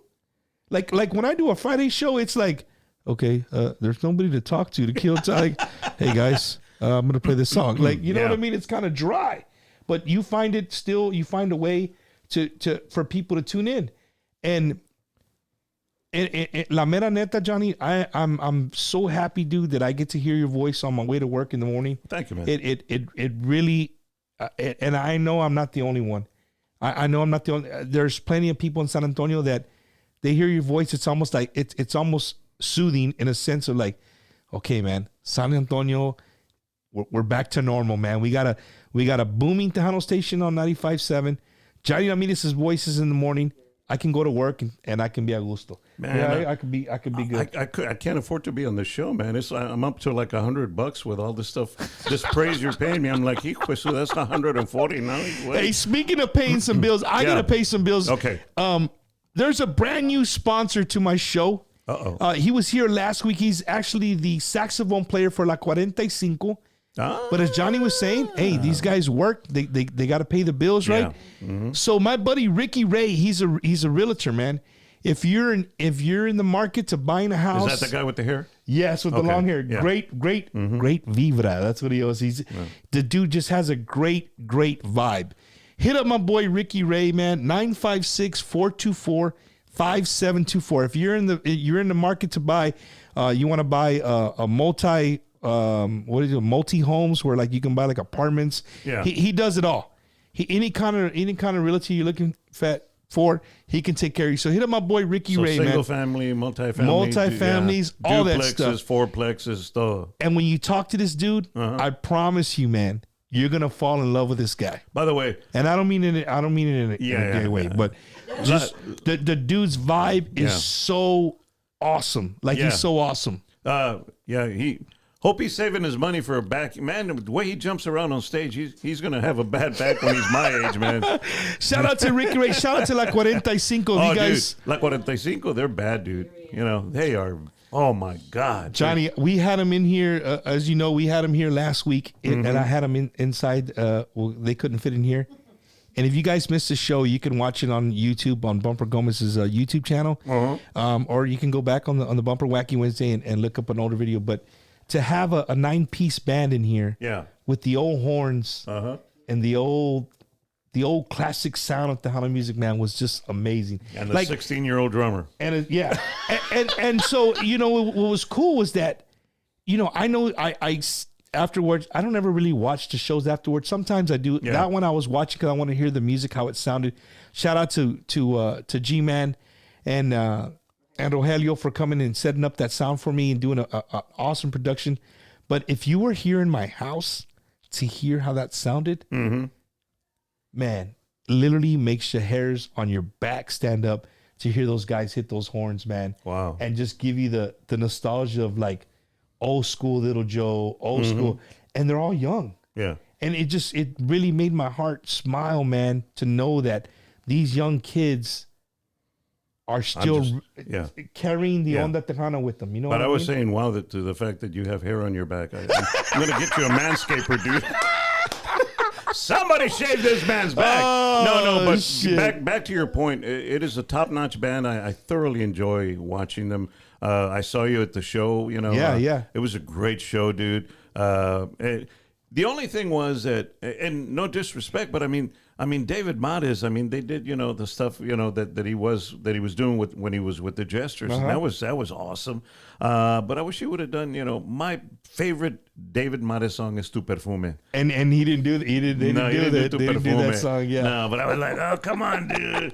Just the words of that song, you know, Tu Perfume me provoca tantas cosas. I like, oh, damn, Skippy. So, okay, never mind. I'm back. No, you're good. You're good. I'm back. Hey, I want to go to one comment that just caught my eye, and I want to see what you think about it. Okay. Every radio station has their own countdown when it comes to Tejano music. But I think as an industry as a whole, we know that Rudy Trevino holds the well, he's been doing it for a long time, and people hold that very up there. He's more recognized, and he's in a lot of markets. So I mean that you know carries some clout. That gives him a little bit more credibility. I think if Jonny Ramirez in San Antonio did his own top 10, I actually used to have one that ran in the Valley, in Dallas, in Houston, and was it Midland or somewhere, and here in San Antonio. It's a lot of work. It is. Yeah. I thought about doing one. Like I sat here one night and I said, you know what? I'm going to do bumpers. Like I'll just do top 5. Yeah. And then I thought about like, no, but dude, you lose friends. Yeah, you lose friends. You're like, hey, what do you mean that song's better than mine? Yeah. Hey, well, and the fact of the matter is that there's no scientific way to get to how they're getting to the number 1 song or the number 2 song. Okay. And again, people do what they do, and no disrespect to the radio stations, to the guys that put these countdowns together. And obviously the artists love it because they'll go on Facebook, on social media. Oh, thank you. I was number 2. Keep calling the radio station for request my song. Here's the number 1 secret about calling a radio station and requesting your song. Here it goes. Drum roll. It's never going to get played. Johnny, why are you busting bubbles, dude? There's not a single radio station in this country that if you call them, they'll play the song. However, the good songs get repeated over and over again, and those are the songs that people ordinarily call for. So when they call, you're going, damn, that song's coming right up. Sure. And you play the phoner and you play the song, and you sound like a rock star on the radio. I would have never like pieced that together. Though I mean, you're right. I mean, and most radio stations don't even answer the damn phones to begin with, you know? Or a lot of them will have a saludos line where you call in and leave a message. Right. But I mean, honestly, look, the artists do what they do, and that's good. You know, they get that drum beating for a song or whatever. But if you call for that artist song, chances are 9 out of 10 that they're not going to play it, okay? Because a lot of people... And unless you have the freedom to pick your music, the music has been picked out for you. And if you don't play what's on that damn list, you better grab your little headphones and get your happy ass out of that radio So if station. you've never been in a radio station, I just want to break this down, Marine style, dummy style, however style you want to break it down. I want to break it down for you. So these guys have a computer and the music's already there. Like Yes. they're like, hey Johnny, It's you got been pre-programmed. you got a minute and 30 seconds to kill right here. You need to start talking. Boom, because after a minute and 30, this song's coming on. It's already pre-programmed, right? Can you override something and play like something that's in the computer? I've seen them do that, right? But if you're really busy, you know, I mean, I do the show here, and it's so difficult to read the comments and then carry an interview. And if you're mad because I haven't read your comment or looked at your comment, please keep commenting, because I do go through all the comments, and I'm sorry that I don't, you know, look at your comment and read it. It's a hard thing to do to conduct an interview and read the comments. But I really think, Johnny, I'm happy again, like I said, that you're here in San Antonio, man. And going back to this weekend is a huge weekend for Tejano music in general. TTMA fanfare. The TTMA fanfare is here at Market Square. Yeah. There's plenty of things to do in San Antonio. The food, the drinks. Like, if Tejano music is your thing, Conjunto music is your thing, this is the place to be. Right. 210 is just a place to be. There's all kinds of after parties going on. There's all kinds of things going on. Right. One of the ones I want to bring up is because he's my homie and he was with me yesterday. Thursday night, if you are after fanfare, if you want somewhere to go and hang out and a nice, cool place to hang out, they have nice AC. You can go in as many circles as you want. Desperados 2.0. Mike Gonzalez and the Iconics are going to be there. Yeah. So if you finish up on fanfare, you know, go bañate de volada, get dressed, do what you got to do. Spray your cologne, your perfume. If you don't want to take a shower, you know, a couple extra sprays. You know, because you know, if you're at San Saba, you're gonna smell like tripas. La mera neta, like, I mean, you're gonna smell like a tripa taco. I hate tripas, dude. What? Yeah. I will never Oh, eat. Johnny, you just lost like 20 viewers I don't right care, now, dude. I will never eat anything that had caca going through it, okay? Do you know they clean those tripas out? What do you think that black stuff is, okay? I know what it is, but I mean, I don't know. I love tripas. Extra crispy. Well, and that's why you like them extra crispy, because sale doradita. I could never stomach tripas, man. Mis respetos para las personas. Oh, man, I love them. Tripas, I love them. Man, I'm out. So if you're coming from out of town, and these are just off the top of my head, if I forget you, I still love you, and I still got nothing but respect for you. There's the TTMA fanfare, which is going to be held down at Market Square that everybody's used to. 4 stages, bands going, every hour on the hour. We got new bands, over 150 bands. You got Jaime's Place, just a couple of blocks up the road. My buddies of La 45, they're hosting all kinds of artists there. If that's your cup of tea. My buddy Rudy Lopez is doing the Spring Break Festival down at the Mercado, Mercado off of Laredo. I don't have the actual address. He's going to have stuff going on. There's stuff going on at Rosedale Park. There's stuff at my buddies down there at Smoke Sky Bar. Beautiful venue. David Lee's there on Friday night. David Lee's there on Friday night. Again, Desperados, my buddy J.R. Rendon out there at Desperados. He's got stuff going on Thursday and Friday. They got Fiebre on Friday. So there's plenty. If you love Tejano music, man, you cannot come in here and say, hey, I don't know what to do. Hey, find something to do. This is a great Find something to do. weekend, but then apenas está liberando el liver, and there comes Fiesta Fiesta on the 31st. ready, Like, dude. hijo de Hell yeah. The liver's going to take another hit. And by the way, my references when I refer to radio stations and how they run, all radio stations, not just our genre. Because I worked at a couple of country stations and an oldie station. And used to have a red light up there. It's called a hotline. And you see the red line, you're going, oh, crap. I pick up the phone. He's going, hey, what happened there? How come you're playing that song out of order? I said, yo, dog, CD player number 2 didn't fire off, so I had to fire off number 3. All right, well, you get that other one going. Better play after this. Yes, sir. I kid you not. And See, that's the shit that people don't know. and there's Johnny. still a lot of program directors that work that way. You know, the mom and pops, they may have a little freedom, but, man, they all want to win. They all want to, you know, if they're charging $5 a commercial, they want to charge 10 because they still have overhead. They got to pay the light. They got to pay all this stuff. So they all want to win. So, you know, when somebody sits behind a computer, which is the most boring job in the freaking world, I do it and every they you know, they do, whether it's Selector or Music Master or one of those, you know, softwares that prints out a log, they expect whoever's on the air to print that, you know, to play what's on that log. Do you have a freedom to move music around every so often? Yeah, sure. You know, but a lot of guys will not allow that, man. If you do that, you know, your ass is grass and they're the lawnmower, man. Hell yeah. And like I said, you better get your headphones and get your happy ass out of there because they're going to come in and get you out. And Johnny, you know, I haven't said this tonight. Totally, again, another Wacky Wednesday schedule. You got a hot date? No, I'm good. I'm Okay. good.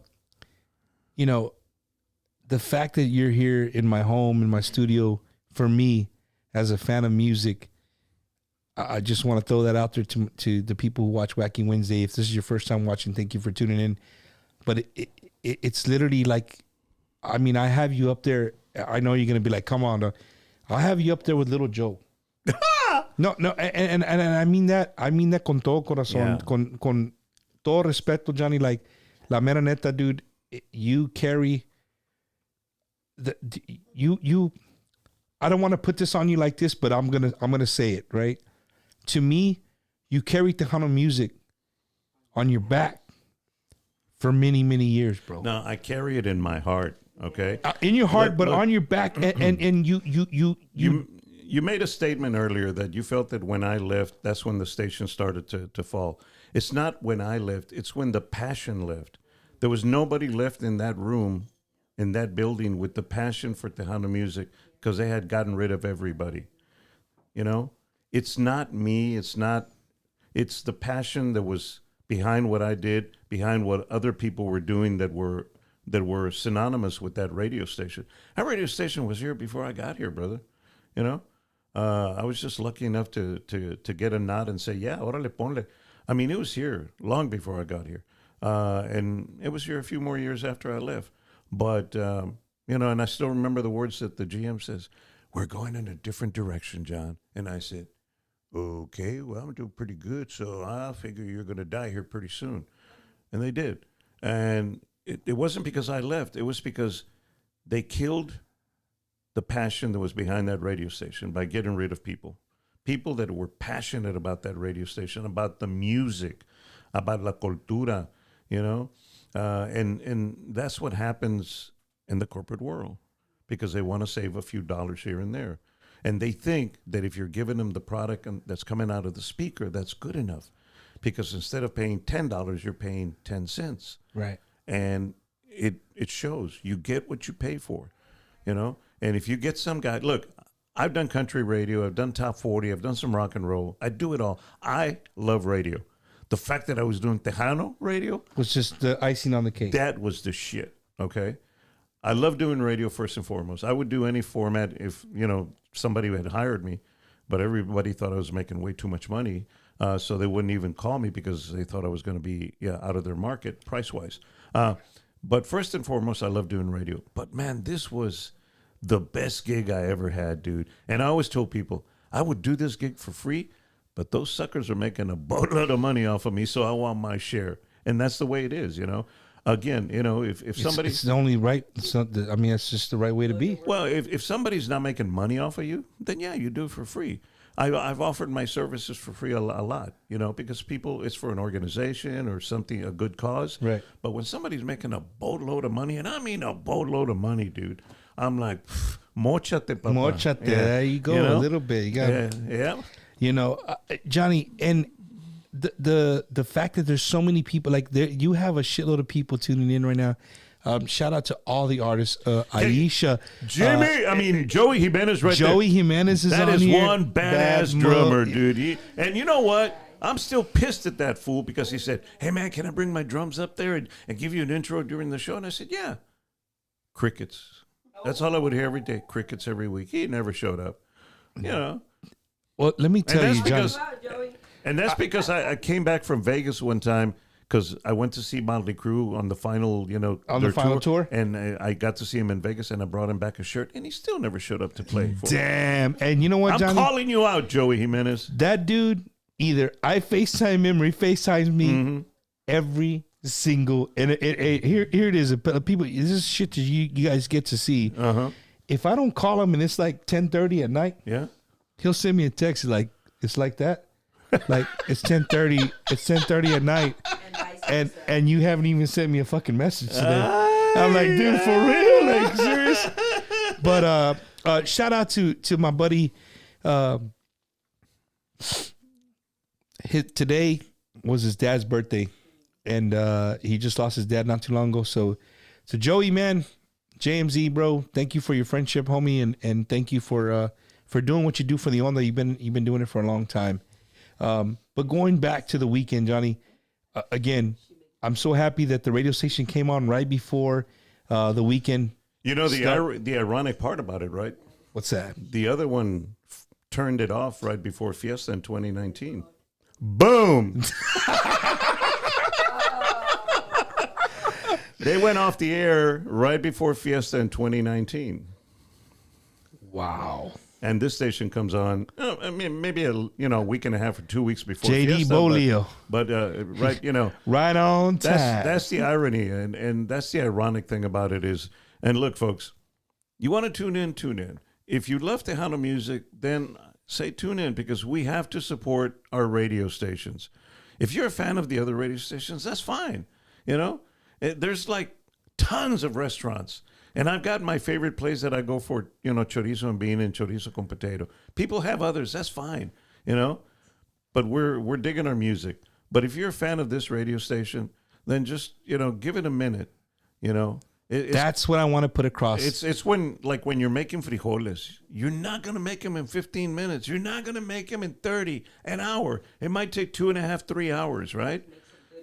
And un pedacito right here, un taste, right. taste. Yeah. So it takes time.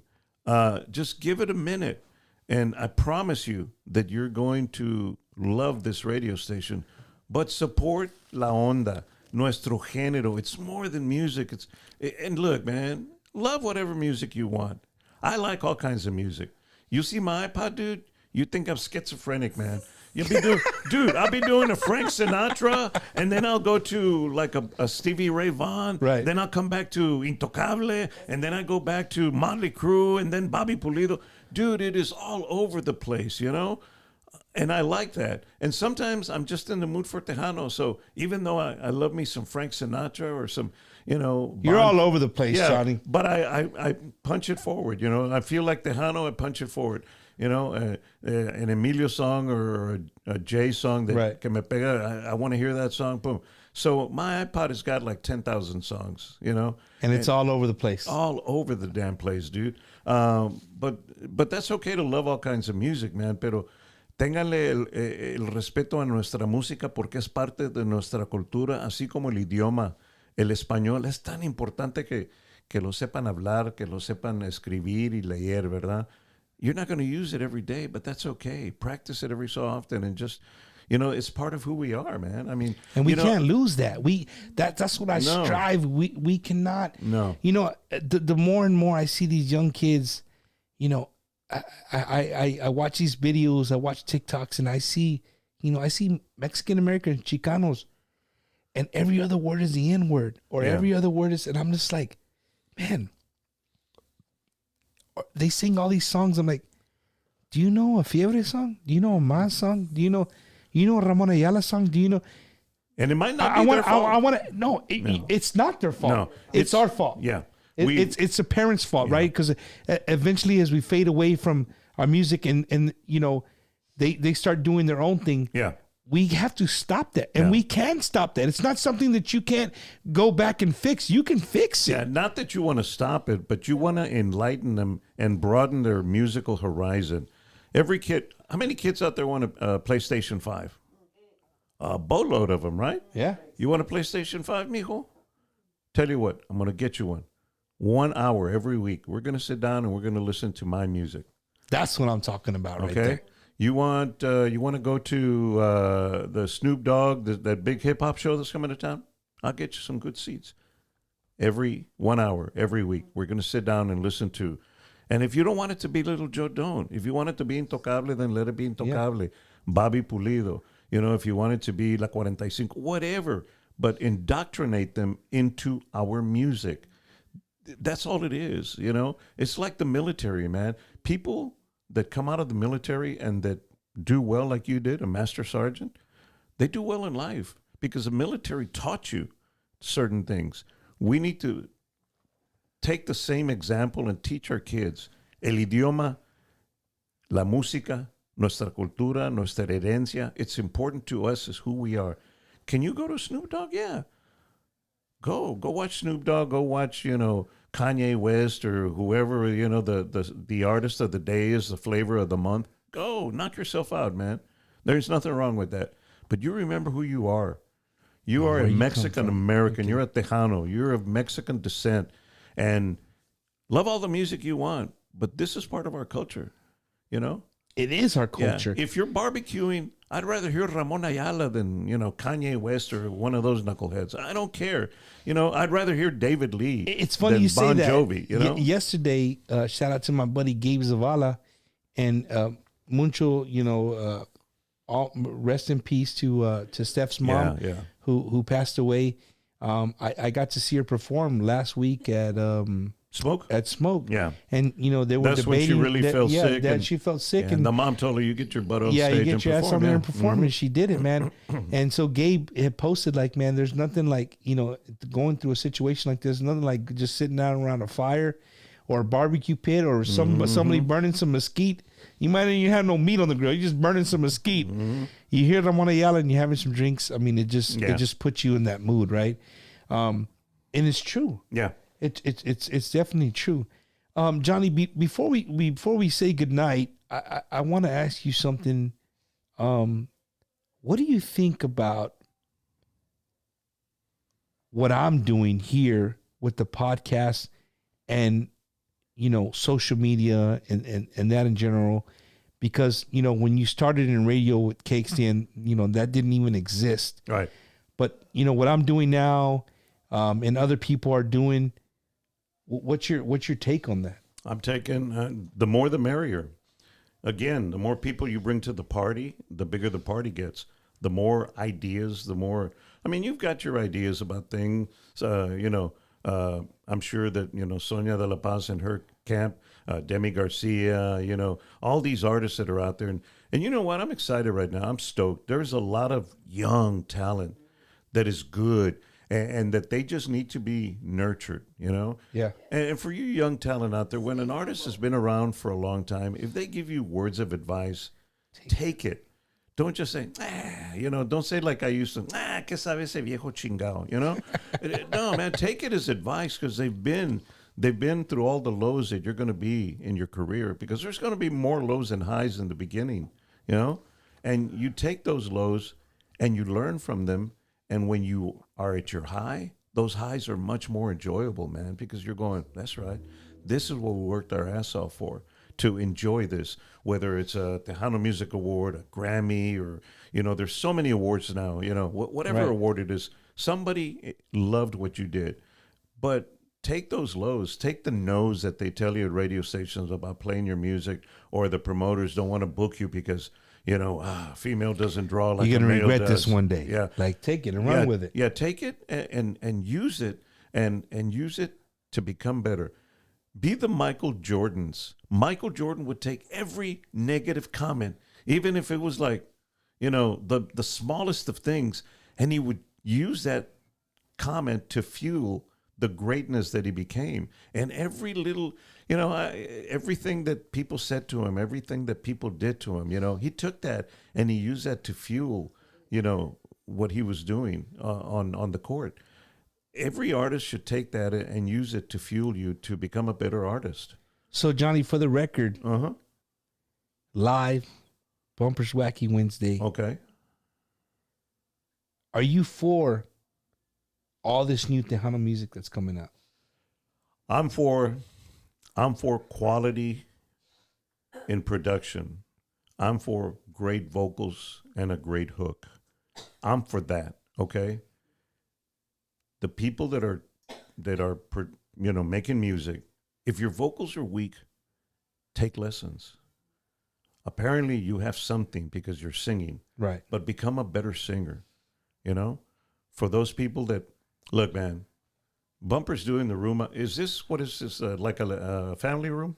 Your room here? No, it used to be just an open room until we made it to a studio. But it's like a family room then, right? Right. Okay.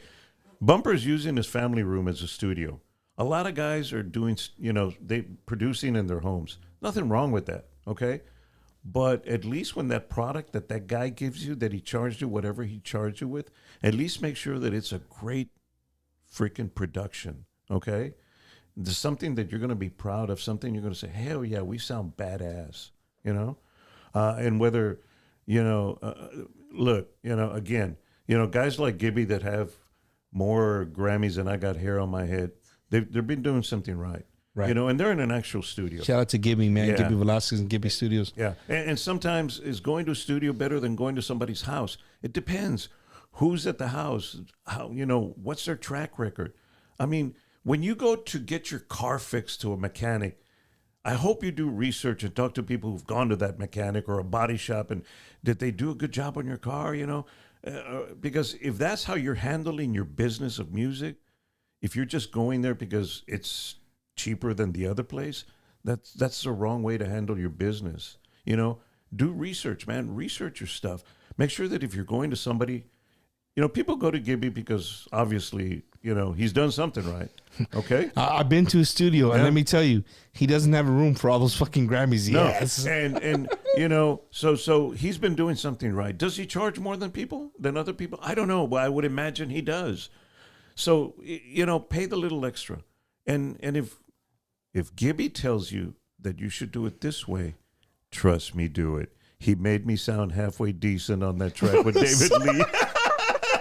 Look, man, it's not brain surgery, man. Put every blood, sweat, and tear in your body to make your product better. Make yourself better. If somebody said you can sing, I'm sure you could sing. I mean, I could sing. I was in choir. Right. I still wouldn't go out on tour with a band, like, hell no, I ain't that good, and there's guys that are better voces, segunda voz, than they are primera voz.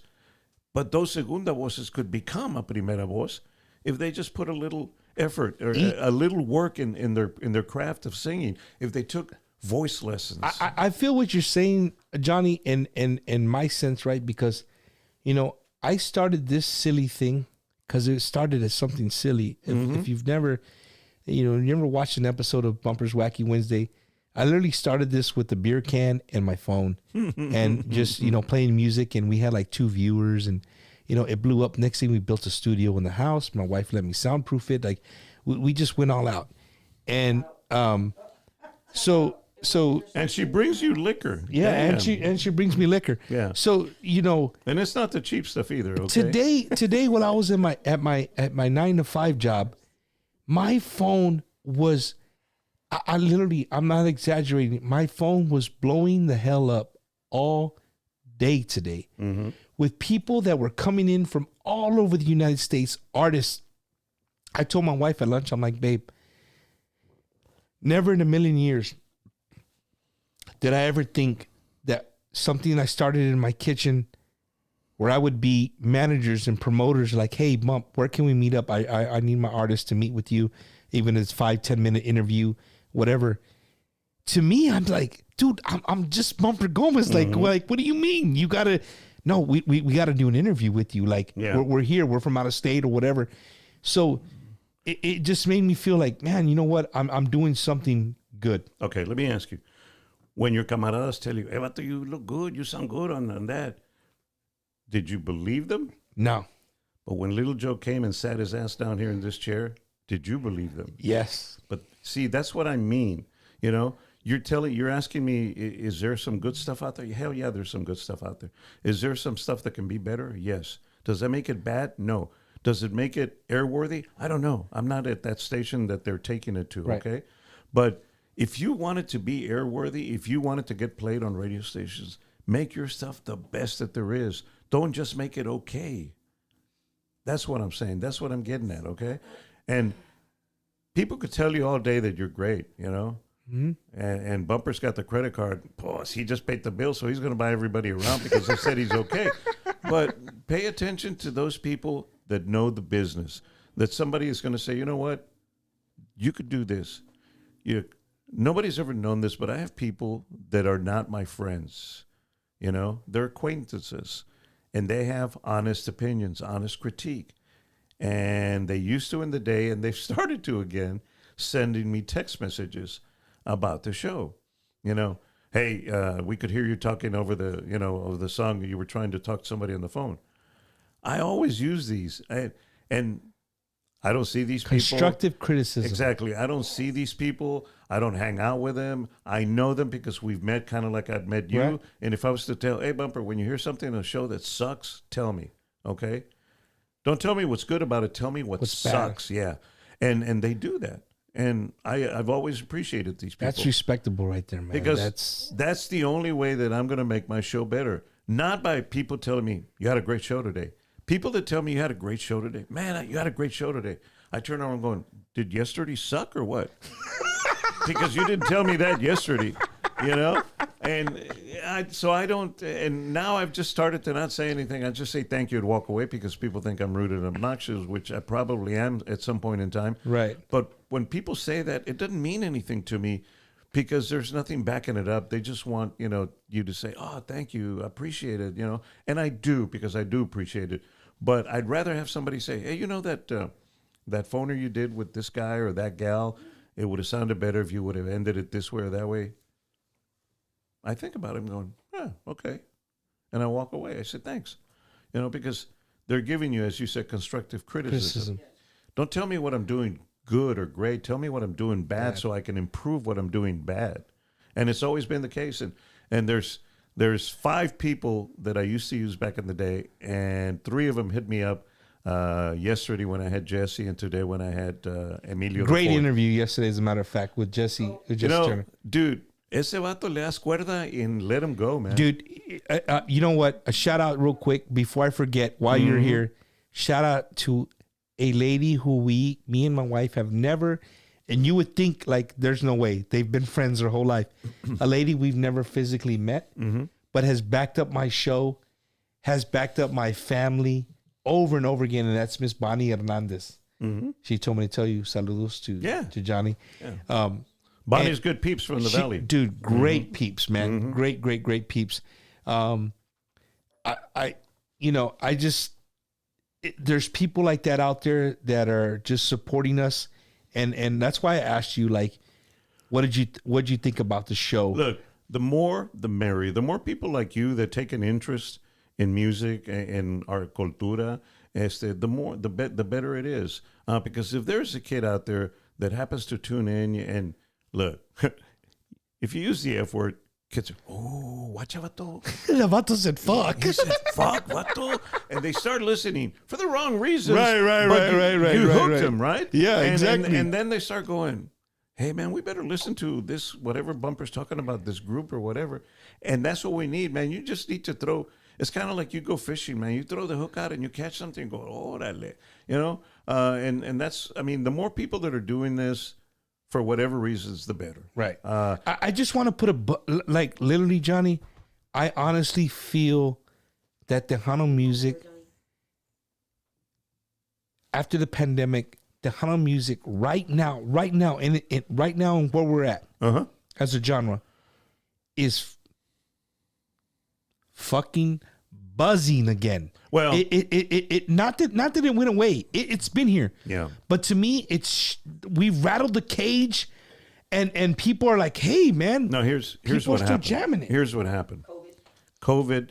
We're all, encarcelados en la casa. We're almost done. If you want con to nuestra familia, nuestras madres, padres, abuelas, abuelos, and they turn on the radio, and you got to sit there and listen to what they're listening to. There's been a reacculturation with this pandemic lockdown. We have all of a sudden come back and realized, chinga la música Vicente estaba con madre, vato. Or, chinga la música de, whoever, because they listen to it. And there's been I feel, a reacculturation. And as far as the artists are concerned, it doesn't matter if you're doing a cumbia like Sonia de la Paz, or if you're doing a cumbia like Los Palominos, or David Lee, or Gabe Zavala. The fact of the matter is that they're all out there doing their own thing. Emilio the Fourth stopped by the station today. He brought his songs, Maldita, which I think is a kick-ass record, California Moon, which I think is a great record. They're doing what they feel in their heart is Tejano. I mean, they're Navaitas, dude. I mean, they played with their dad. They backed him up. They do the tribute tour with with Grupo Rio. It's in their heart. The fact that they want to go out of their way and add a little something to it.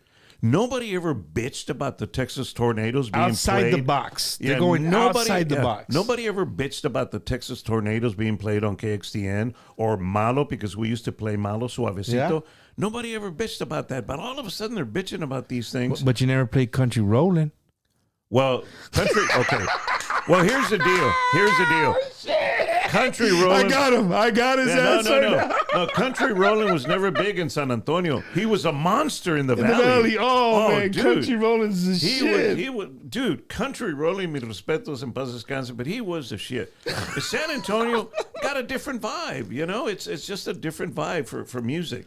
It's kind of like for the longest time, nobody played David Lee in the valley. Emilio, took a while for him the Desperados took a while for them to go into the valley. There's always been, the what I call las fronteras, como la frontera del Valle, la frontera de San Antonio, de Corpus. They had different little vibes.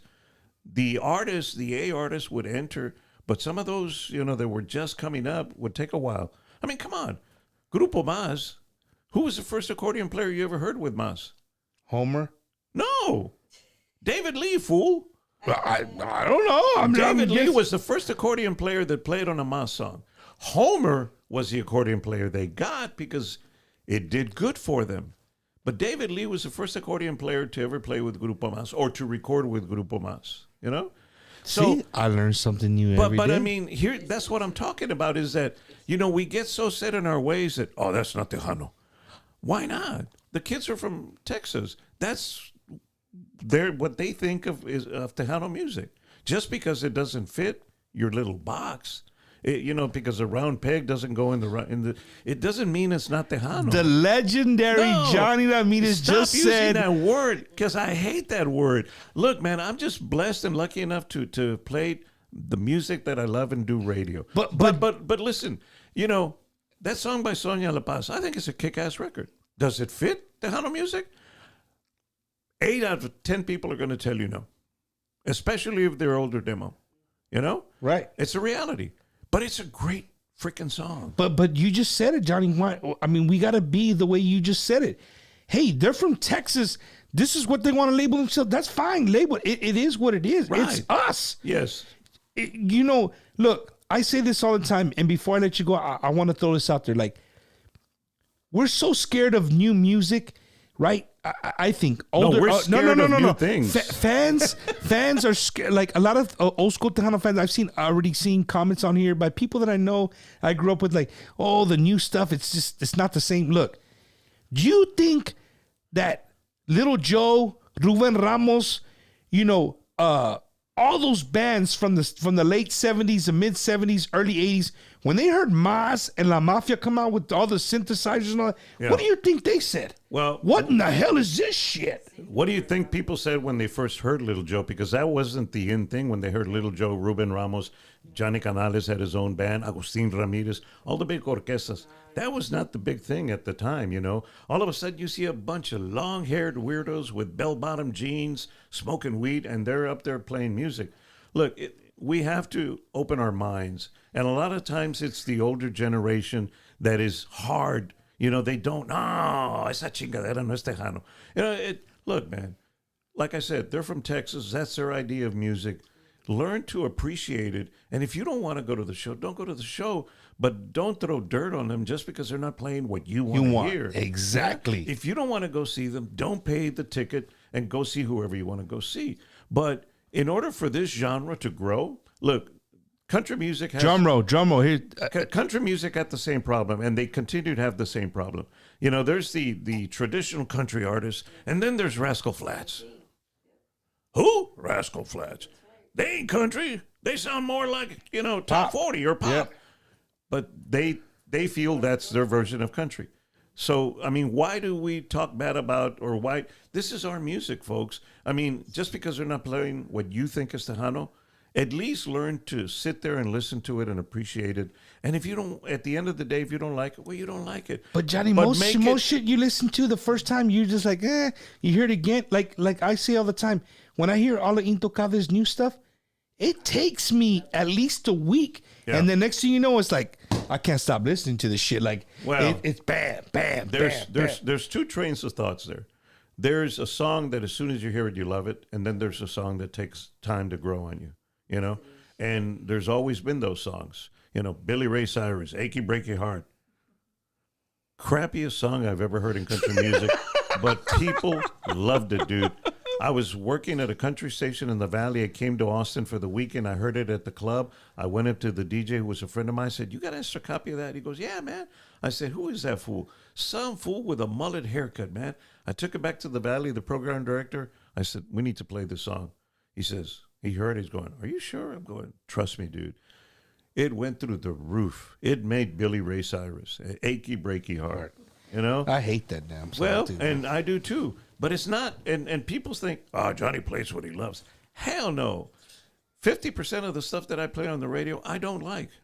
But I don't have to like it. But he's see, this is Johnny Ramirez. I've always told people that. But this is what I want people to see. Like, he's being straight up honest with you guys. Like, all you guys that have followed him for years and years, this is the part you don't get to see about Johnny. But I've always told people that half of the stuff I played on the radio, I didn't like. It wasn't my job to. Just because I don't like it doesn't mean that, you know, Josefina or somebody in Deborah or somebody is not going to like it. I'm not playing it for me. I'm playing it for them. You know, right? So it's kind of like, I hate Italian food, dude. I freaking hate it. You really do? I do. Like, okay, my wife loves Italian food, so every so often we go to eat Italian food. Yeah. I hate it. You know, I'll buy something that I know that is, you know, right there on the border. You know, because I got tacos. Yeah. Hey, you got but I mean, I'll eat, you know, like a chicken parmesan or something, stuff like that, or spaghetti. You can never miss with spaghetti. But same thing, you know. There's things in life that you don't like that you do because it has to get done, because someone you feel close to or you love, right. So you do it for them. The music that I played on the radio, the music that I programmed on the radio, it wasn't my decision. We always had people, you know, believe it or not, we've always had, you know, back in the KXTN days, we had 9 phones, and there was chicks manning the phone, and we'd give them a tape, and they'd call a list, and these people would grade the songs 1 through 10, with 10 meaning they loved it, with 1 that they hated it. We use those numbers to determine what songs got played on the radio station. Every successful radio station, top 40, country, hip-hop, Tejano, Norteño, follows the same formula. You know why they call it top 40 radio? Because top 40.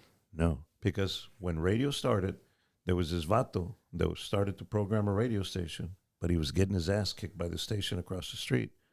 He went to a restaurant that was real popular and had a jukebox, and he sat his happy ass down there, and he wrote the top 40 songs that were getting played over and over and over and over. Learn something new every day. And it wasn't just one person that would play the. I mean, look, man, if somebody loves David Lee's Te Quiero Te Amo or Emilio's Junto, those are songs that are loved across Tejanos, right? You know, across age demos. Selena's Bidi Bidi Boom Boom, you know, 6 to 60 man to woman, they love that song. So he sat there and he wrote down the top 40 songs. Okay, that song got 6 spins, this one got 8, and that's how he developed the top 40. A month or 2 months later, when the next ratings book came out, he kicked the ass of the station that was kicking his ass. That's how the term top 40 started. And that's, again, it's not rocket science. Right. It's not brain surgery, but there is a science to it, okay? And I didn't create the science, you know. I was just, okay, this is what you want done? Okay. You need how much revenue? You need how many ratings? I'm gonna make it happen. I was gonna try my damnedest to make it happen. And 3 times before I left in 15, 3 times they tried to take KXTN to the AM.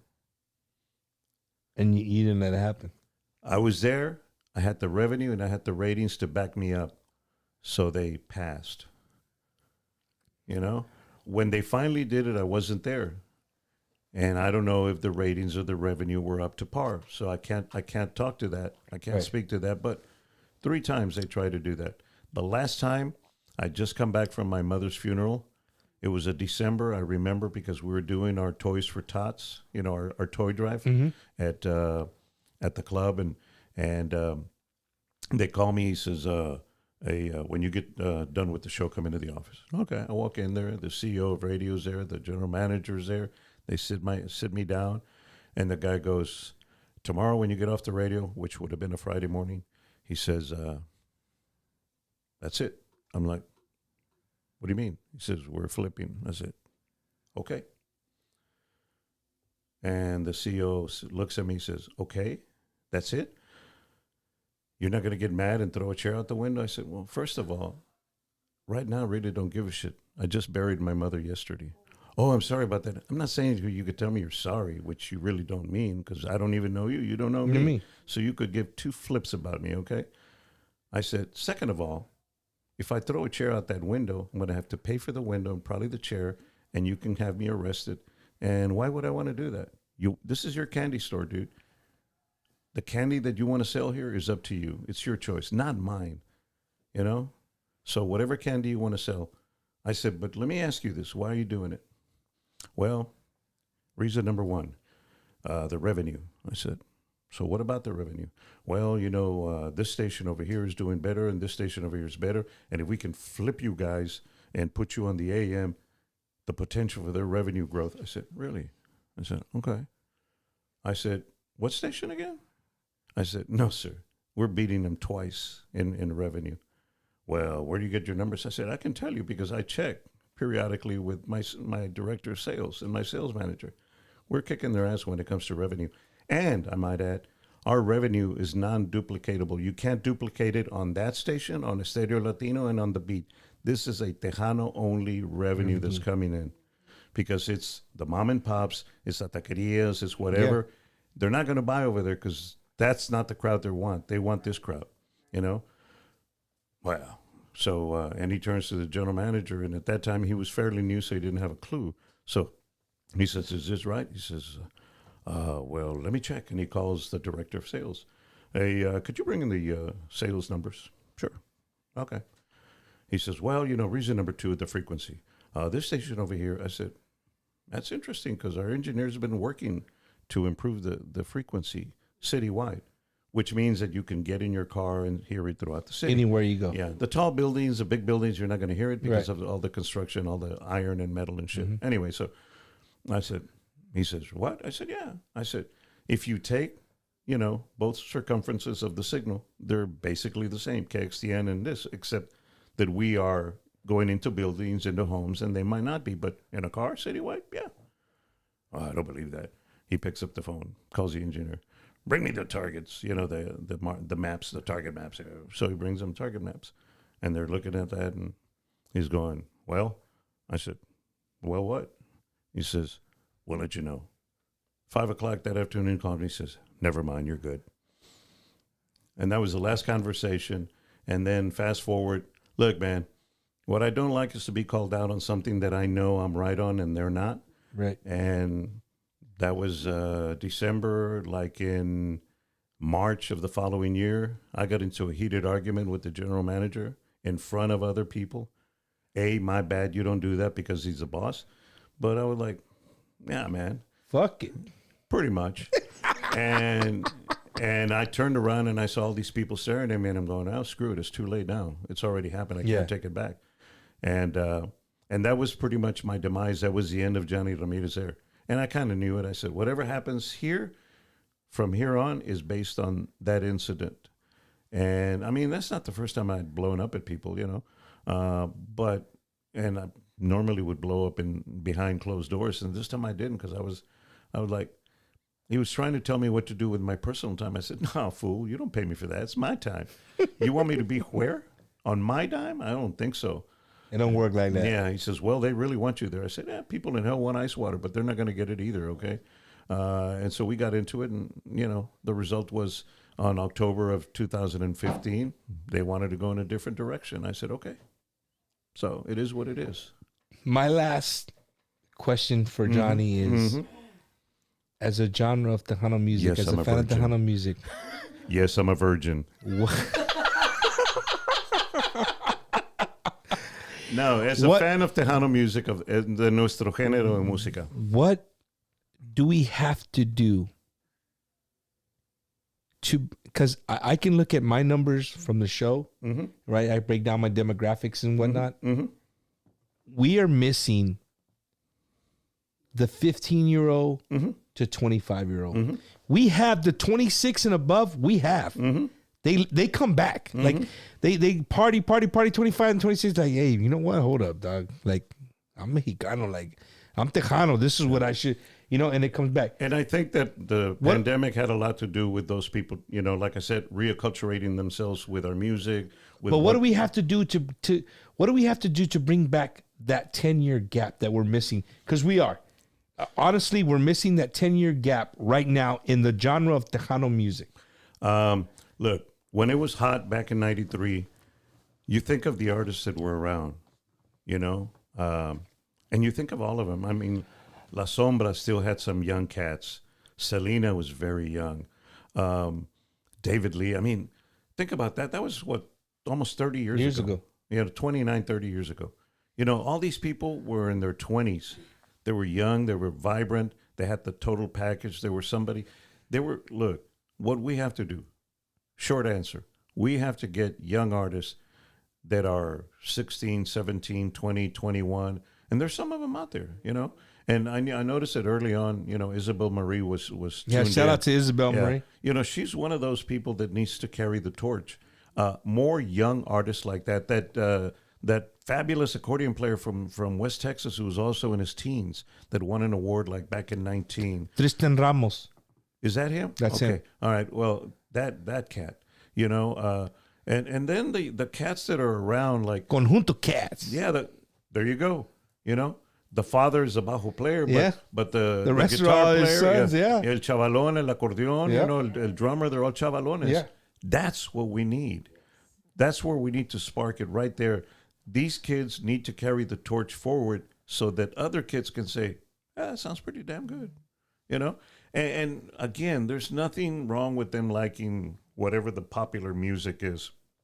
And look, when I was a kid, if you remember, the Royal Jesters, the Latin Breed, the Little Joes, the big band sound, we always were running a parallel course with English Top 40. Always. Whatever they were doing, we were mimicking in that sense. I mean, you think of the Latin Breed, you think of Little Joe, the big horns, you think of Blood, Sweat, and Tears, Chicago. Okay, Latin, all those bands, right? So, and then all of a sudden, we had a third parallel, the Intocables, the Palominos of the world. Nothing wrong with that. We need to incorporate them. We need to bring them to the party because they have good music. But whatever you decide to do it because you love doing it. And, you know, I hate to use Emilio and Diego, and not that I hate to use them. They're doing their own thing. They could have gone back and fallen on their dad's, you know, easily, and kept doing what he was doing. But they're finding ways to be creative. They, you know, if you haven't heard California Moon, you know, when it comes out, I actually played it. I didn't know it's not out yet, but oops, I played it. But, you know, listen to that song. I mean, is it a David Lee or Emilio or a Ram? No. But is there room in our genre for it? Yes. Hell yeah. Yeah. Is every radio station going to play it? Probably not, because, well, it doesn't fit what we're doing. Okay. But that doesn't mean we can't go out and support it and buy it, and whatever radio station is playing and say, you know, kudos to them because they're playing it. We need more people like that, you know, young people that are very talented, that are creative, and, you know, that decide that they want to do a good quality production and give somebody and let their music be heard. You know, I used to have this argument with Lucky when he was with Frijoles Románticos. Lucky Joe. Yeah, because they used to make some great music. Oh, dude, the Frijoles Románticos are the most. That band. If you're a musician, any musician knows. Frijoles Románticos, you cannot fucking touch. Right. Period. Point blank. You can't touch those musicians when it comes to music. Here's the problem. The music was great. I enjoyed it, but it wasn't commercial. If you want to be a hit, if you want to be a superstar, the Stings of the world, they were before their time. No, I think. No. I that's my personal. No. I think they were before their. No. I think their music they were playing, Tejano wasn't ready for it. No, they're still not ready for it. You have to commercialize your music. Your music has to be commercial. Look, man, as dumb as it seems, Te Quiero Te Amo by David Lee Garza, Bidi Bidi Bam Bam. Why are those songs popular? Because they got a great hook and they're commercial. They have to, at some point in time, you have to decide, are you going to be an artist for the artistry? Do you want to write music for movies? Or do you want to get played on the radio and made a shitload of money? What do you want to do? Either way, make sure that your product is good. And Frijoles Románticos were one of the greatest bands. I hired him for a Christmas party that I used to throw for my guys. I hired him and I paid him because I thought they were great. But when they came to me, it was like, there's nothing commercial here, guys. You know, you guys you buy a pound of weed, you smoke it up, and you make some great music. It is great music, but it's not commercial. At the end of the day, you know, Maria working at the tortilleria, or, you know, somebody being a mechanic, and we need all those jobs. Those are important people to our lives. They want to feel good about themselves. They want to, you know, if some guy hates his job and is driving into work, he's going, ching, here I go again. And if I say something stupid or play a song they like and I put a smile on their face, I've done my job. But that smile that I put on it might have been me, or it might have been the great song that I played, a commercial song. And if you want to be a great band, again, if you want to be artistic and write, you know, movie soundtracks and stuff like that, which I thought Frijoles, you know, a lot of that stuff could have been on the movie. Easily. If you want to do that, then go for it, man. Nobody's saying no. You know, it's your life. You live it. But if you want to be, you know, big shit on the radio, right, and have a lot of hits, have a lot of gold records on the wall, then write good commercial songs. It's not that hard. No, man. So, you know, before we cut off the show, I love all of Johnny's answers. And again, his answers are they could be open. You can interpret them the way you want to. And in this industry, in the 2 years that I've been doing the show, I've just grown to learn that it is what it is. Like, you're not going to please everybody. You just can't. You can't please everybody. And, nope. and you know, me doing this show, I get people who write ugly stuff like, dude, shut the fuck up and let these people play the music, right? Or, and I'm like, apparently you've never watched a show. This is my show. Like, I'm going to talk. That's what I do. But I'm okay with it. Like, hey, as long as you're watching the show, I'm good with it. I'm not going to sit there and go at you about whatever. But the fact of the matter is, Tejano music is buzzing. It's Wednesday. Tomorrow it starts to, the biggest weekend in Tejano music. to every artist out there, to every new artist, to every existing artist, because they're all in the chat room. I've seen, you know, people who've been in the industry for 20 years, people who've been in the industry for 6 months. We, as a genre, need to go out and support our music. Mm-hmm. The same way you go to the AT&T Center and pay $100 to go see somebody who, you know, whatever genre floats your boat. Support who we are. At the end of the day, it's who we are. So if you have nothing to do this, it's going to be beautiful weather all weekend. No excuses. Even if you like Johnny and don't like tripa tacos, it's cool. There's gorditas. There's other shit that you could pick from. Dude, come out and support Tejano music. Go to the side stages. Go to the Hidalgo. Go to the Cancho stage. See these people who are the up and coming. Right? Because you can never know. Maybe 5 years from now, you heard this group over here, and then 5 years from now, they're the biggest things since, you know, best things since sliced bread. Hey, I saw those guys when nobody even knew who the hell they were. Mm-hmm. Right? That's what fanfare is all about. Fanfare is about the artist being able to connect with the fans. Right? Hey, and let me tell you, Tejano fans that are coming from all over the United States, people here from San Antonio that were so spoiled. Do me this favor, man. Yes, it's free. Mm-hmm. And enjoy it. Take it all in. Have a great time. But next week, when that same band comes to Far West, to Desperados, to a park, wherever, and it's $5, $10, $15, $20 to get in, fucking pay it.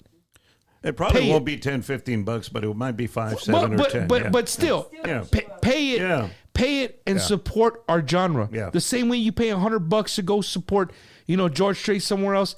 Hey, keep our shit alive. Yeah. Keep our music alive. Keep our culture alive. And Johnny. And by the way, these bands that come to play here this weekend, they don't get paid for gas. They don't get compensated for gas, for room and board, and they don't get paid to play. They're doing it because they want to put out their product. And to those bands that are coming and doing this for free, kudos to you. But by the same token, like you came here on your dime, when it comes to spend your dime on production, go all out. That's what I meant earlier. That's a bad. Hey, I wouldn't. That's a good thought right there. So let me see if I got this right. You came down here for free and you paid all of this. You spent what, $3,000? But when it comes to producing a song, you're okay with that. Could it be better? Oh yeah, man. If we did that, then do it. You know, pay for it. Put your best foot forward, man. You know, be like the master sergeants of the Marines are. You know, they don't get there because they're pretty or because they're brown nosing or kissing ass. They got there because they worked their ass off, and everybody, you know, did the best they could. At the end of the day, you can go home and say, you know what, that was a great fucking song we recorded. You know, if it doesn't get airplay, it doesn't get airplay. But at least we know in our hearts and our minds, and not because my prima told me that it was good or my camarada told me, because it is good. You know, that's the kind of stuff that we need coming out of everybody. Everywhere. Yeah, exactly.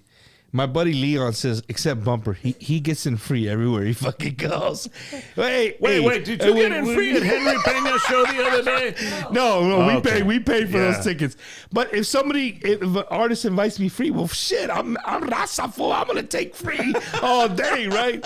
But I was gonna say, man, I paid $70 to go to Henry Peña's show. I definitely go. You know, I just want people to know that we need to support our genre right now. Right now, it is at it's at a peak right now where we just need to support it, man. For me, a fan who started this podcast is just having some fun and doing it for the love of music. For me to have Jonny Ramirez, and again, I said it. This is the third time I said it in my home, and gracing me with his presence and his knowledge. When he used to call me from overseas. What's that? Tell me, Johnny just gave me a shout out. Oh yeah. I used to call my wife and be like, "Yo, Jonny Ramirez just gave me a shout out on the radio." Like for me, that was like, and you know, my mom would write me. Wait, back up your banana breath. You would call me before you would call her. Yeah, sometimes, you know. But my thing, my mom would write me a letter and be like, "Mijo, I heard you. Yeah. I heard you on K. You know, and for me, it was just like, man, you don't really realize how far radio, can reach and stuff like well, that. see, and those are the moments Body that dress for the heart. those are the moments that matter when I was doing the show. It was those moments, not when we got an award for something or other. It was the moments again when you put a smile on some poor schmuck's face who's going to a job that he freaking hates, but he knows he has to go to provide for his family. When you put a smile on their face, you know your job is done, and those are the greatest moments. When somebody says, "Man, that Gem and J Javi mix was badass," those are the moments that matter. So I mean, everything else is just gravy, man. It's just, hey, man, we appreciate the thought, and thanks for the kind words. And people are kind for the most part. And so I mean, so I always say thank you for your kind words because I really mean it. Yeah. But we do what we do just because we love doing it. If you want to meet Jonny Ramirez, I know the only place for sure that you're going to catch him because he's a busy man, right? He sells motorcycles and does all kinds of stuff. Some places you will catch him for sure will be Saturday night at the San Saba North Stage. At the San Saba North Stage, he will be bringing on my buddy, my friend, Miss Shelly Lattis. Yeah. Little Miss Dynamite will be coming on for her last time. Yeah. Where it all started for her was at Fanfare. Yep. Many, many years ago, over 40 years ago. And she's coming on stage. And I think that Johnny's going to have the privilege of bringing her on stage. Both JD and myself are going to. You and JD? At least we got the nod. Things change. And, obviously the people that put this thing on together have put money into it. Like, hey, who's going to. They have many people to please, and they don't want to piss anybody off. So, Right. If somebody with a bigger name comes in and says, I want to do it, we might get bumped. Ain't no bigger names than Johnny. But as far as I know right now, JD and myself are scheduled to bring her on, and I think we're also going to bring on La Fiebre before her. So it's going to be a great show. Like Bumper said, the weekend, chingon, ¿verdad? Everybody here, go out and enjoy. And people, we have Uber. We have Lyft. Quit drinking and driving. God dang. Can we quit that already? I mean, look, I get it. No, I can drive. Watch out. With one eye closed. And that's okay. But why put look, it costs $17,000 to get your ass out of a DWI, plus you lose your license for, a year or something like that. $17,000. You could go to Javelina and buy a new Harley from me with that. With $17,000. And with that being said, again, if you're in the market for a motorcycle, dude, if you get to get an hour, at least an hour of one-on-one personal conversation with the man, the myth, the legend. Wait. If you're going to buy, it might be an hour, but if you're just tire kicking.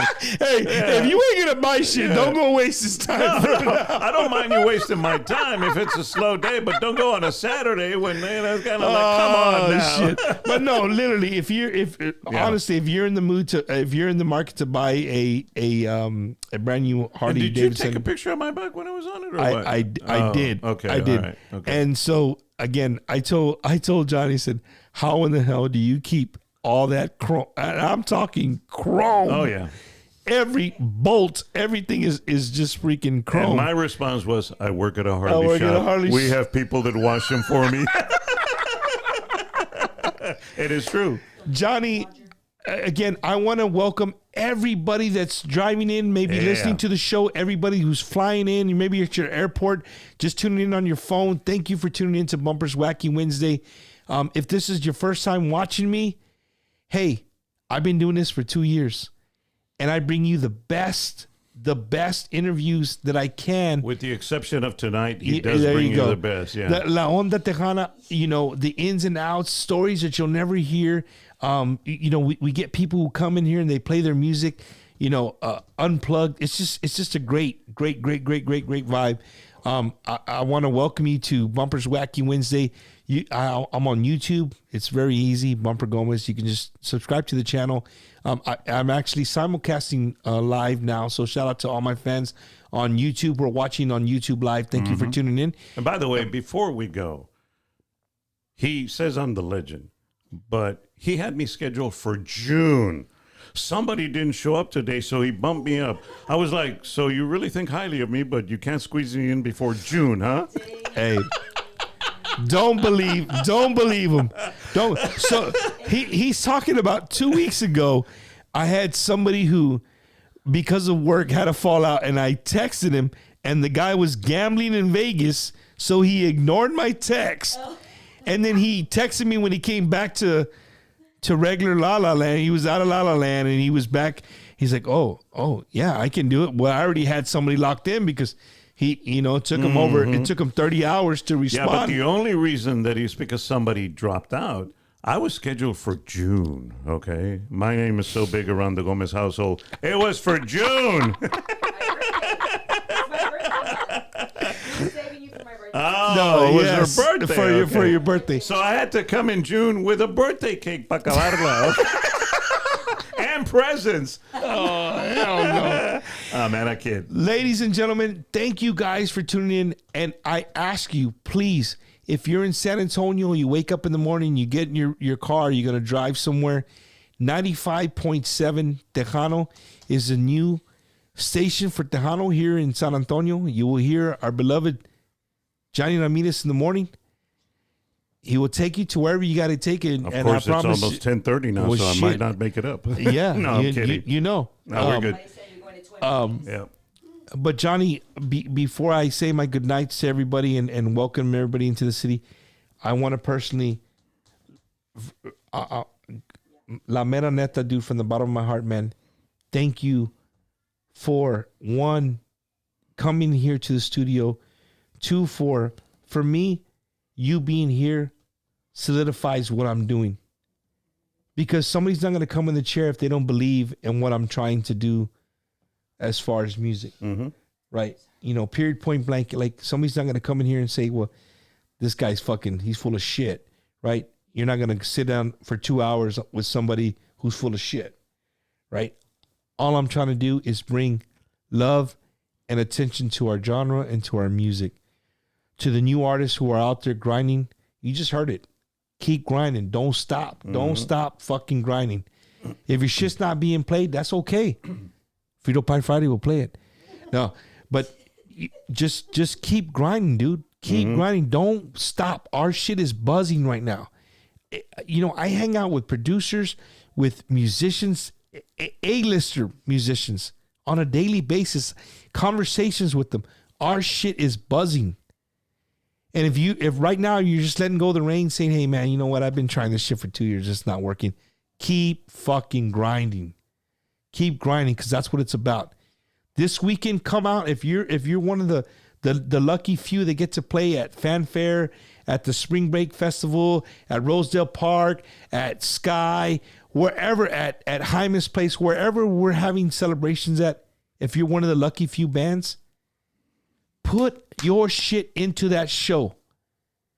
Because that's what people see. That's the last picture they have, is seeing you at Fanfare putting on a show. Like, man, I never heard of these dudes. The Homeboys? Who the fuck are these guys? They're not the Hometown Boys.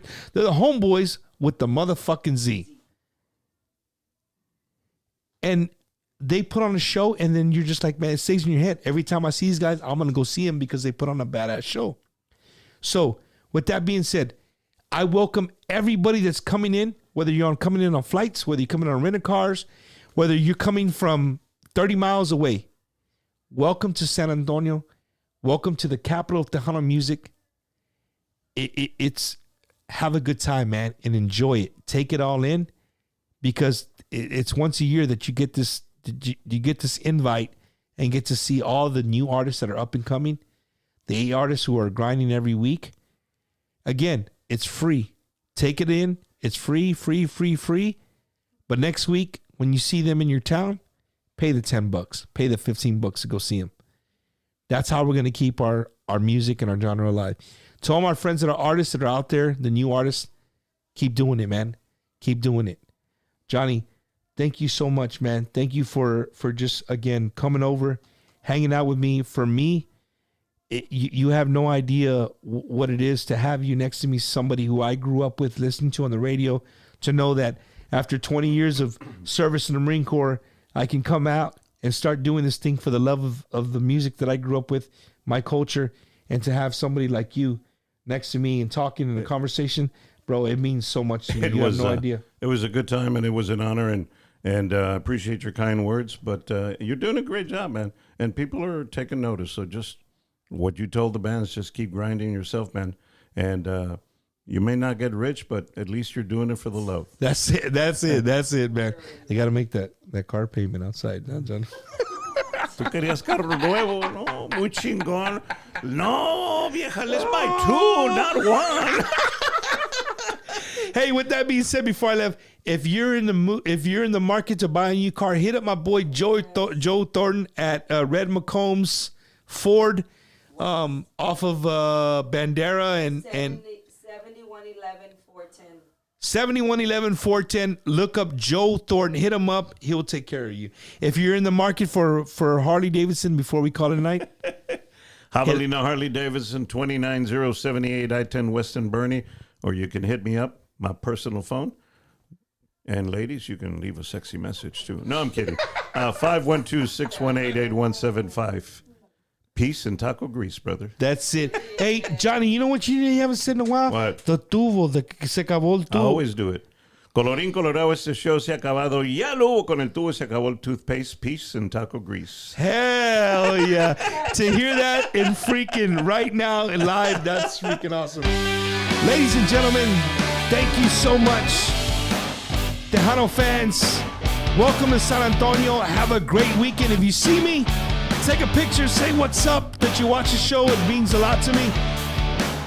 Johnny, gracias. Tejano, let's keep it alive, baby. Y'all have a great weekend. We'll see y'all at Fanfare. Peace and taco grease, como dice Johnny.